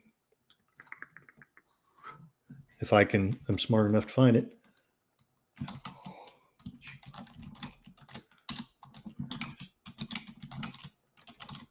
Let's see. I want emoji. The internet just sucks sometimes. Okay, here. This isn't going to be as impressive as I want, but what do? The internet sucks anymore. But Google's they're not a monopoly, and they're not horrible and evil. So here we go. In this country, you got to make Al Pacino from Scarface. In this country, you got to make the money first. Then when you get the money, you get the power. And so on. It may have not have been Al Pacino. Maybe it says Tony Montana. I guess that was Scarface. I don't know. I've never watched the movie. Anyway, get the money, then you get the power. What they don't throw into this quote is after you get the power, then you get the lady. So I know it might not sound romantic, but there's at least some truth to it. There's reasons why the romances usually have the woman falling for a rich man. And obviously, what the best of them will have the man lose his money, but she still loves him. Like Jane Eyre, that's the way Jane Eyre goes. That's why I can still love it, because she really does love him. When he loses his fortune, she doesn't care. She still wants him. Real life, I'm not, again, there are wonderful women in this community who have loved like that. But I would suggest that those are the exceptional and the wonderful and the beautiful women. I think the average woman, it's like the average man. The average man, all he wants is sex. Well, the average man, that's probably true. The average woman, she just wants a paycheck. She just wants your money. So the trick, obviously, find that exceptional woman. Well, how do you find the exceptional woman? This is an overly simplistic answer, but it's the true one. Be an exceptional man. Be an exceptional man, and then at least you got a shot at attracting an exceptional woman. You know, you guys out there who have exceptional women, I think you know what I'm talking about. You know, you couldn't have won that woman just sitting on a couch eating Cheetos. You worked out, you made as much as you reasonably could. You treated her special, you know, but not so special that you scared her off. I don't know why I'm fascinated by this. Garfield here. Sometimes I worry about the future. Me too. What if the world runs out of pepperoni? Okay. Let's see. What do I want to share? I've already thrown all my stuff out. I mean, most of my stuff. Careful with the cabal stuff. Might get on another list. I'm already there. Bone. Hey, welcome. A great cat person is in the house. Meow, meow to you, sir.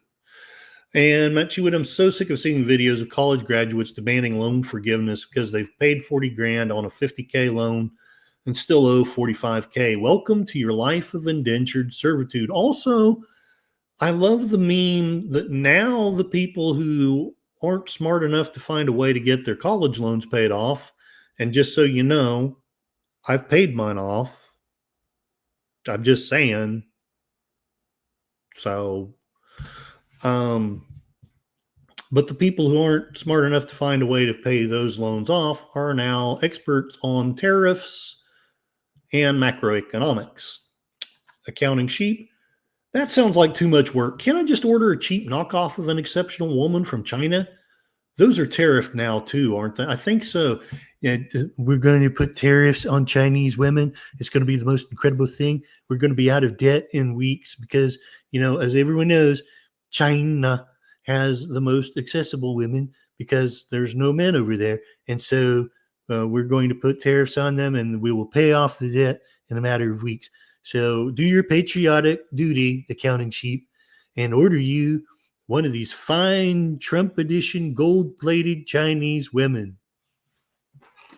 I don't know if that was funny or just insulting. You let me know in the chat. Accounting sheep. There are plenty of unmarried women in China. They refer to them as leftover women, mostly feminists.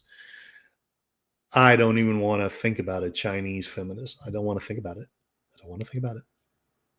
Okay, so what do I want to start with? There's so many videos, and I at least want to play one before I call it a stream, because I want to give you guys some time to go to, I know Netter's Network will be on it soon, I think, because I think she does a member stream before her usual Thursday stream, and I want to give you guys time to go there. This is the moment women fear most. Hikikomori. I might do the hikikomori. Although the male loneliness epidemic, man, and she's so beautiful. Okay. Why are men moving right? I may have to do another post and just share some of Sashi's videos in the next one. I didn't put a poll out. I think I'm just going to do an executive decision.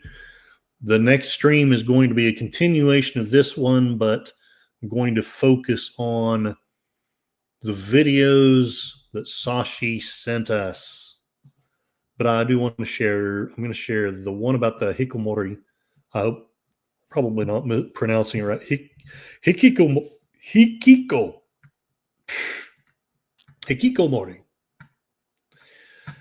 Sounds like an ex-girlfriend of mine. Hey, PvP is on. Hello, welcome and well met.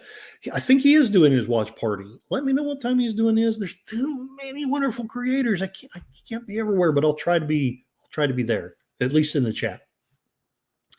But welcome, and let's see what you think of the hikikomori.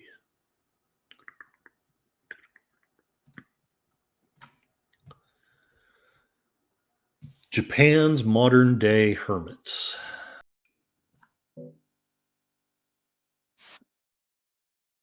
If you can hear it, Roanoke. Hikikomori is the modern-day phenomenon of acute social withdrawal, especially amongst young people in urban Japan. An estimated over 500,000 young people have become social recluses, as well as 500,000 middle-aged people, primarily men.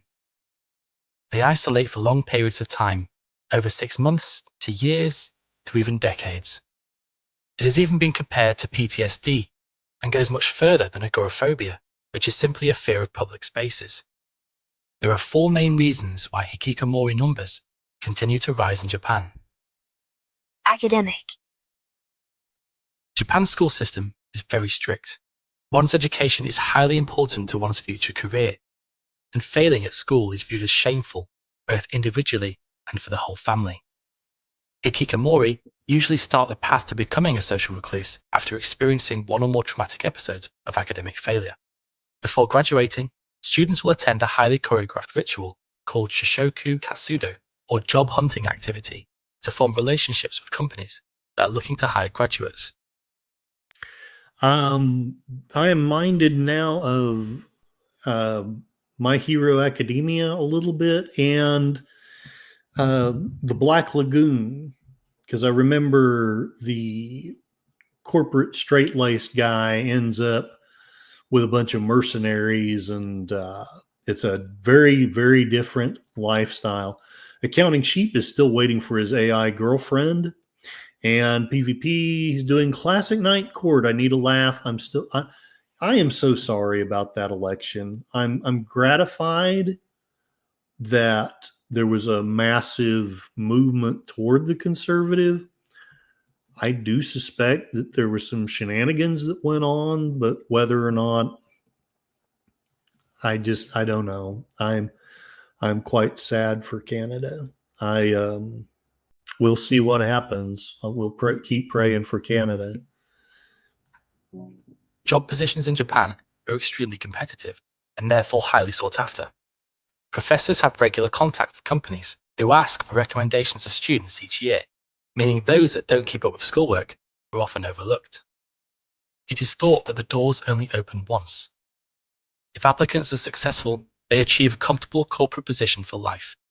If not, then they often settle for low-paying jobs with little job security.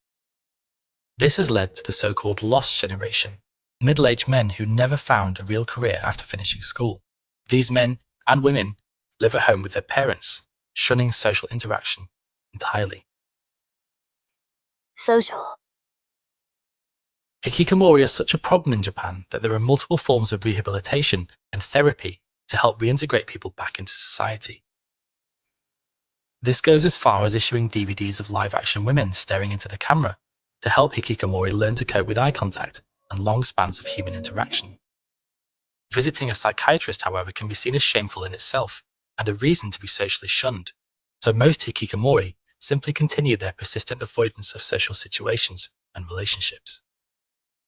Young adults in particular can often be overwhelmed by society, one that often tends towards conformity and collectivism, or feel unable to fulfill their expected social roles. Hikikomori may cite their choice of social withdrawal on a lack of independent thinking and sense of self that Japanese society is unable to accommodate. In Japan, there is the concept of hone tatemae. Tatemae is the public facade, one's fulfilling what is expected of them in society in order to fit in. Honne is one's Recently, I started listening to. I listen to a few audiobooks while I drive, and one of them has been the Bhagavad Gita. It's one of the holy works of the Hindus in India, and I thought it was very interesting.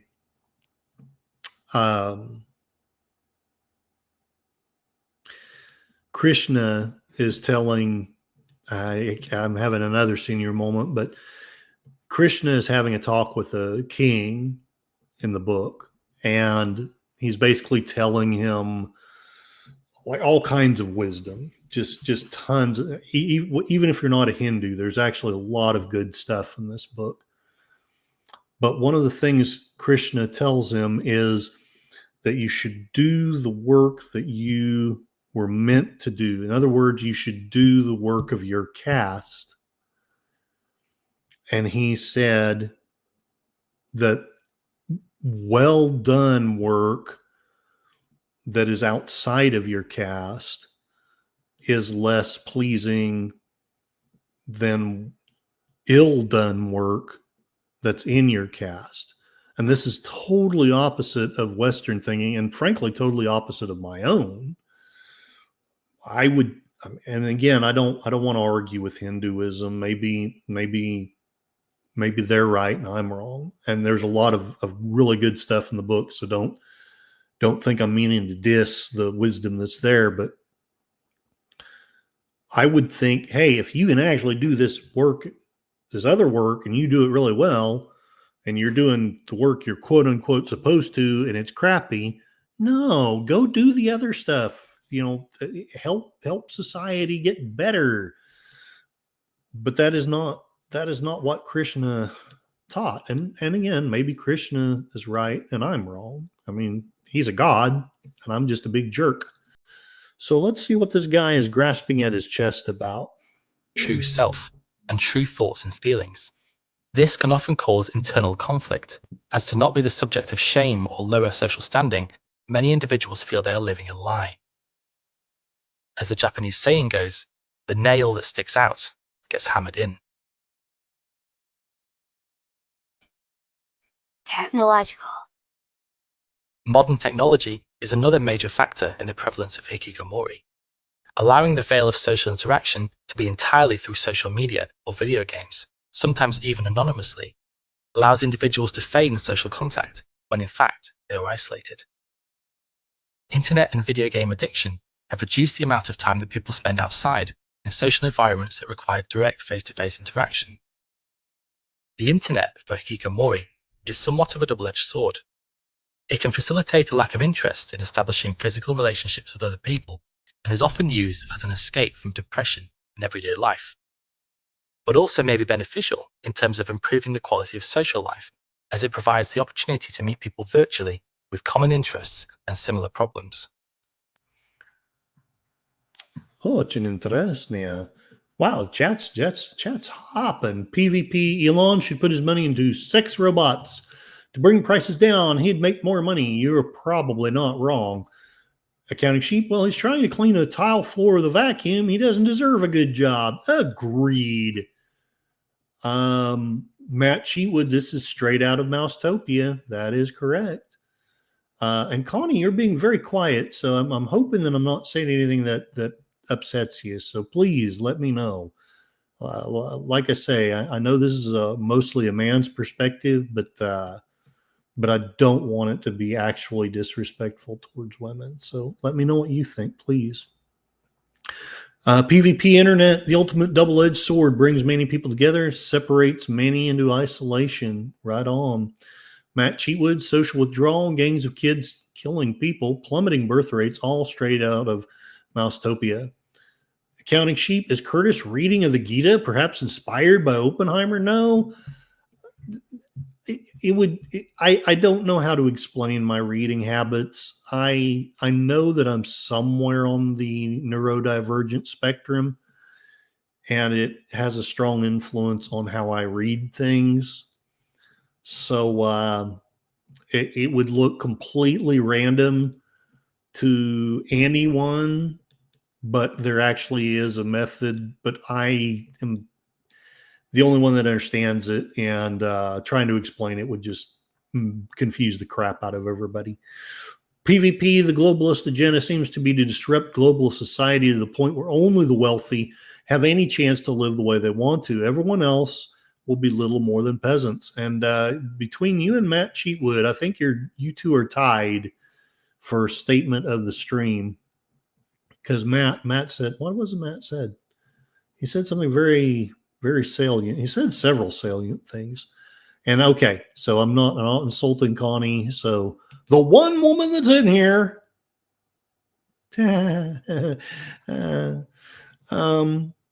Sashi remembers one of his favorite movies was Gattaca. That was the oppression based on genetics in the movie. PvP, I think it's rather arrogant of them to imagine they will survive what is coming. Ooh, Matt Cheatwood. Since YouTube hates me, I'm just going to keep quiet, but I'm sending positive thoughts out to you, Matt Cheatwood. We'll leave it at that. Let's play another minute or so while this doctor grabs this lady's chest. The urge to avoid social interaction is so strong with some individuals that they fail to seek medical attention if needed, and doctors will even resort to meeting patients. Oh, worse, it's a little kid. Ugh, now I feel really gross. Virtually. Parental. Hikikomori are most often from middle-class backgrounds, as their parents can afford to keep an adult at home indefinitely. Lower-income families rarely have hikikomori children because they are forced to work outside the home. This culture of overprotective parenting is known as ame, or soft parenting, where parents do not act upon their child's slip into isolation and provide the financial means to facilitate it. Receiving social welfare can also be seen as shameful in Japanese society, so hikikomori are often entirely reliant on their parents, and the longer a child is allowed to live as a hikikomori, the more difficult it is to reintegrate them into society. All right, and I think that these are mostly things from that animation guy. Globalist Trudeau spent 10 years putting the globalist agenda into place. Carney will put it into high gear. I'm very concerned about the next few years. That's PvP, and I am too. I am so worried about you guys. I think I know some of the possible answers, but I don't know. There's definitely everything I think of saying doesn't sound very comforting, so I don't want to rub salt in any of the wounds. Sashi, one of my recent achievements was getting the panel to play Blame Canada during the election stream. PvP was there. Yes, that, while it may have rubbed salt in PvP's wounds, was actually it was actually pretty funny. But I still feel bad for Canada. Chinmachi Wood PvP, I think you have good reason to be. Perhaps some of the provinces will leave Canada and join the US. PvP, Machi Wood, I'm waiting to see what happens. All of us, millions voted conservative. I noticed that I can't remember how many seats were gained, and yet it seems like it was all in vain. If there will be an occurrence that YouTube doesn't like us talking about. Trouble is, Carney has the cops and the army. Yeah. All right, let's finish this video and then I'll call it a stream. This leads to the so-called 80-50 problem, where children live as hikikomori into their 50s, depending on parents who are in their 80s. Hikikomori is not solely a Japanese problem. It affects 1% of the Japanese population, but many young people the world over feel isolated and excluded from society, partly because of social or academic pressures, partly because of the addictive nature of the internet. Previously, however, the issue of hikikomori had been swept under the carpet, an embarrassing aspect of Japanese society beyond help and understanding. Hopefully, with the issue of hikikomori becoming more known in the wider world, those that are currently isolated are in a better position to be understood and to be given help.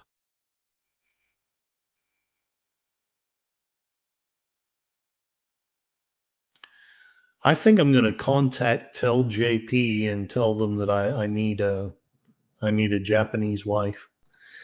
All right, and Machiwood PvP, I wish you guys had a Second Amendment like we do. I agree with that one. And with that, I'm going to call it a stream. I don't know that we established anything. There's a big divide. And while I say, I haven't exactly proven it, but I hope I've at least made a decent argument. And I hope I've established that there's reasons why people are doing the things that they're doing. And I don't exactly know that I'm smart enough to know how, but I think we've got to cross this divide, and we've got to tell the, whatever you want to call it, the patriarchy, the hegemony, the powers that be, we've got to somehow, well, I hate to say it, but we have to overthrow them. And I don't know how that can be done. I would rather do it as peacefully as possible. I'm too old and used up to do a violent thing. And frankly, YouTube doesn't want me talking about that anyway. So YouTube, I'm not thinking about violence. I'm just talking. That's all. Let's call it a stream.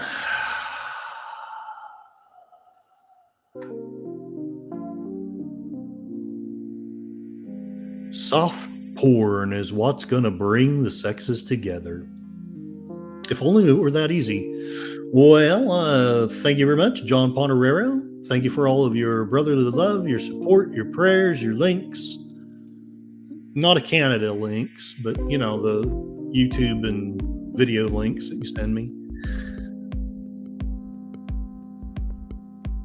Resolute Germ, thank you for showing up and for your kind comment. Please show this gentleman's channel some love. He does the Saturday morning cartoons. They're fun as heck. He's let me be on one, and I'm going to try to sucker him into letting me on another one or two.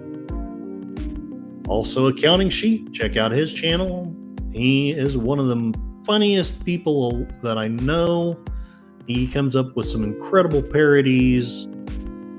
He's like Weird Al, only with goat horns.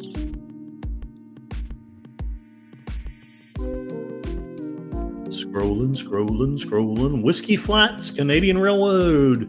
Hopefully you're home by now. Thank you very much for your talks, for your brotherly love and support, advice, being patient with me as I went through my journey from desperate centrist to pandering right-winger. God bless you, sir. I am the donkey panderer. Enigma Severus, greetings to you. You are awfully quiet. I hope you're okay. Please, though, give this gentleman's channel a look. He does some wonderful movie tributes, movie reviews. He also has a channel teaching you how to speak Spanish. God bless you, Enigma, and I hope you're doing okay. Charlotte Nightstar the Werewolf. Oh, check out her channel. She's got about everything you can think of. She's got music. She's got novels. She's got movies, movie reviews, interviews.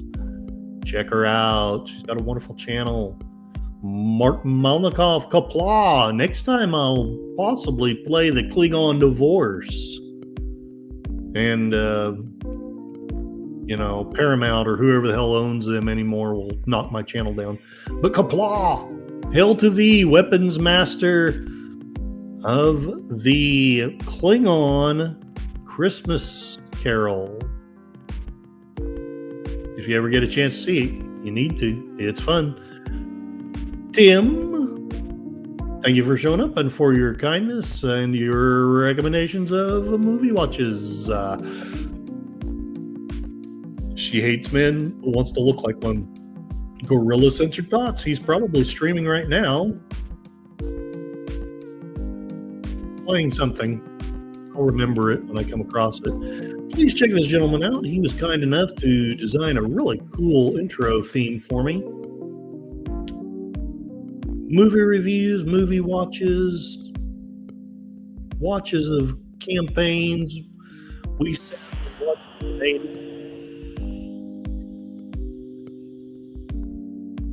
on his channel.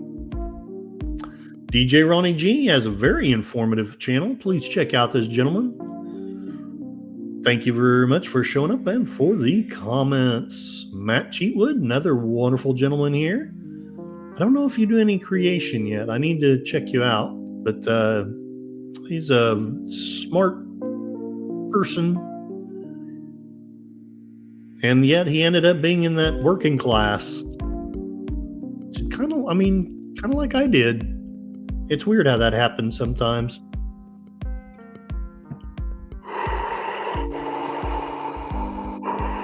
Curtis Selby knew your father.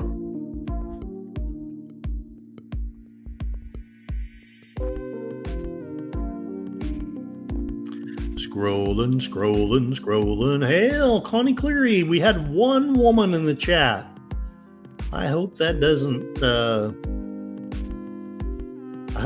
isn't significant. I hope it was just a random thing. But I am grateful for the one that we had, because we had one of the best women around in here. Connie Cleary, wonderful YouTube monitor.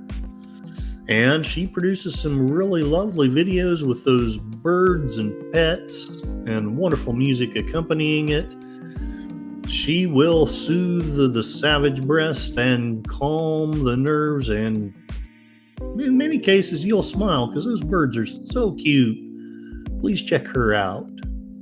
Did I say hello to you, Whiskey Flats? I did, right? And he's also putting out more content. I believe he's going to be putting out more stuff about toy trains, because that's his area of expertise, amongst others, honestly, but that's one of them. Connie refuses to date her coworkers. So there. I would say the same thing, but anyway. Sashi, the man from the future, hail and well met. I hope you are doing well. And thank you for all those links, because I'm going to watch them and I'm going to try to piece together some kind of half-bassed talk for next Monday or Tuesday. Doobie doobie doobie doo. Scrolling. Was there anyone else? I don't want to forget anybody. No man shall be left behind. Yes, there was. PvP. Another wonderful creator. Check out the painting. If you can see it, look at the painting that's behind him. He painted that. That's freaking awesome. I can barely draw a stick man. Please check out this gentleman's channel. And he often is on and very supportive of Gorilla Censored Thoughts, Resolute Germ, and Mikey Susie 4, amongst others. Sci-Fi Sith Dan. Dang it. I'm having a senior moment. There's someone else I wanted to bring up, but I can't remember their name because I'm a big jerk. Doobie doobie doobie doo.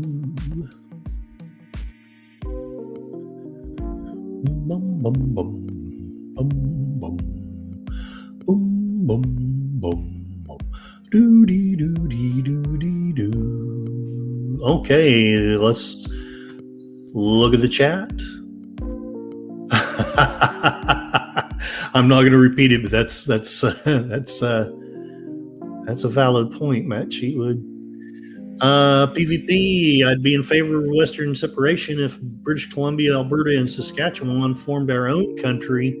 We could be strong. Yeah. Hey, that would be cool. And Matt Cheatwood, get behind your local truckers and farmers. The counting sheep will trade you for California. PvP Western separation was a thing back in the 70s. I think it may have a revival. Actually, not just California, the whole left coast. Goat? It's a big horn sheep. PvP, if we could get Alberta oil to the Pacific through the British Columbia, we could sell to global markets at a good price as well. Saskatchewan has all the grain, plus Alberta has beef cattle. So yeah, it sounds like you could be a pretty strong independent nation without those other cheeseheads. As well, British Columbia has lots of forest and lumber. Connie is thanking me. Matt Cheatwood, PvP, I wish you guys all the best. When the government fears the people, you have freedom. When the people fear the government, you have tyranny. Connie Cleary says, damn right. And that's true. Exactly right. Matt Cheatwood, PvP, Carney may have the police and army. Every person in uniform is a person first. In the U.S., they are overwhelmingly conservative. All right. Well, I think I had a good time. Of course, I was just spouting my own crap mainly, but I had a few sources here and there. It's been said that life is pain, and anyone telling you otherwise is trying to sell you something. And it's true. I'm trying to sell you on something. I'm trying to sell you on the idea that you are smart enough and capable enough of running your own life. You do not need big government or big corporations telling you how to run your life. And lastly of all, I want you to know that you're not going mad. You're going sane in a world gone mad. And I will finish with Mark Molikoff's statement here. Canada is the canary in the coal mine on our doorstep. So, Jeff B is here. I'm sorry. You hopefully you were in the background listening. I hope. And I hope you enjoyed it if you did. But yes, indeed. Well, hold on. Western Canada has most of the resources. Eastern Canada has most of the population. Many of them idiot liberal voters. PvP's words, not mine. Though I suspect that he knows what he's talking about. And to quote all of you wonderful people out here, spoon!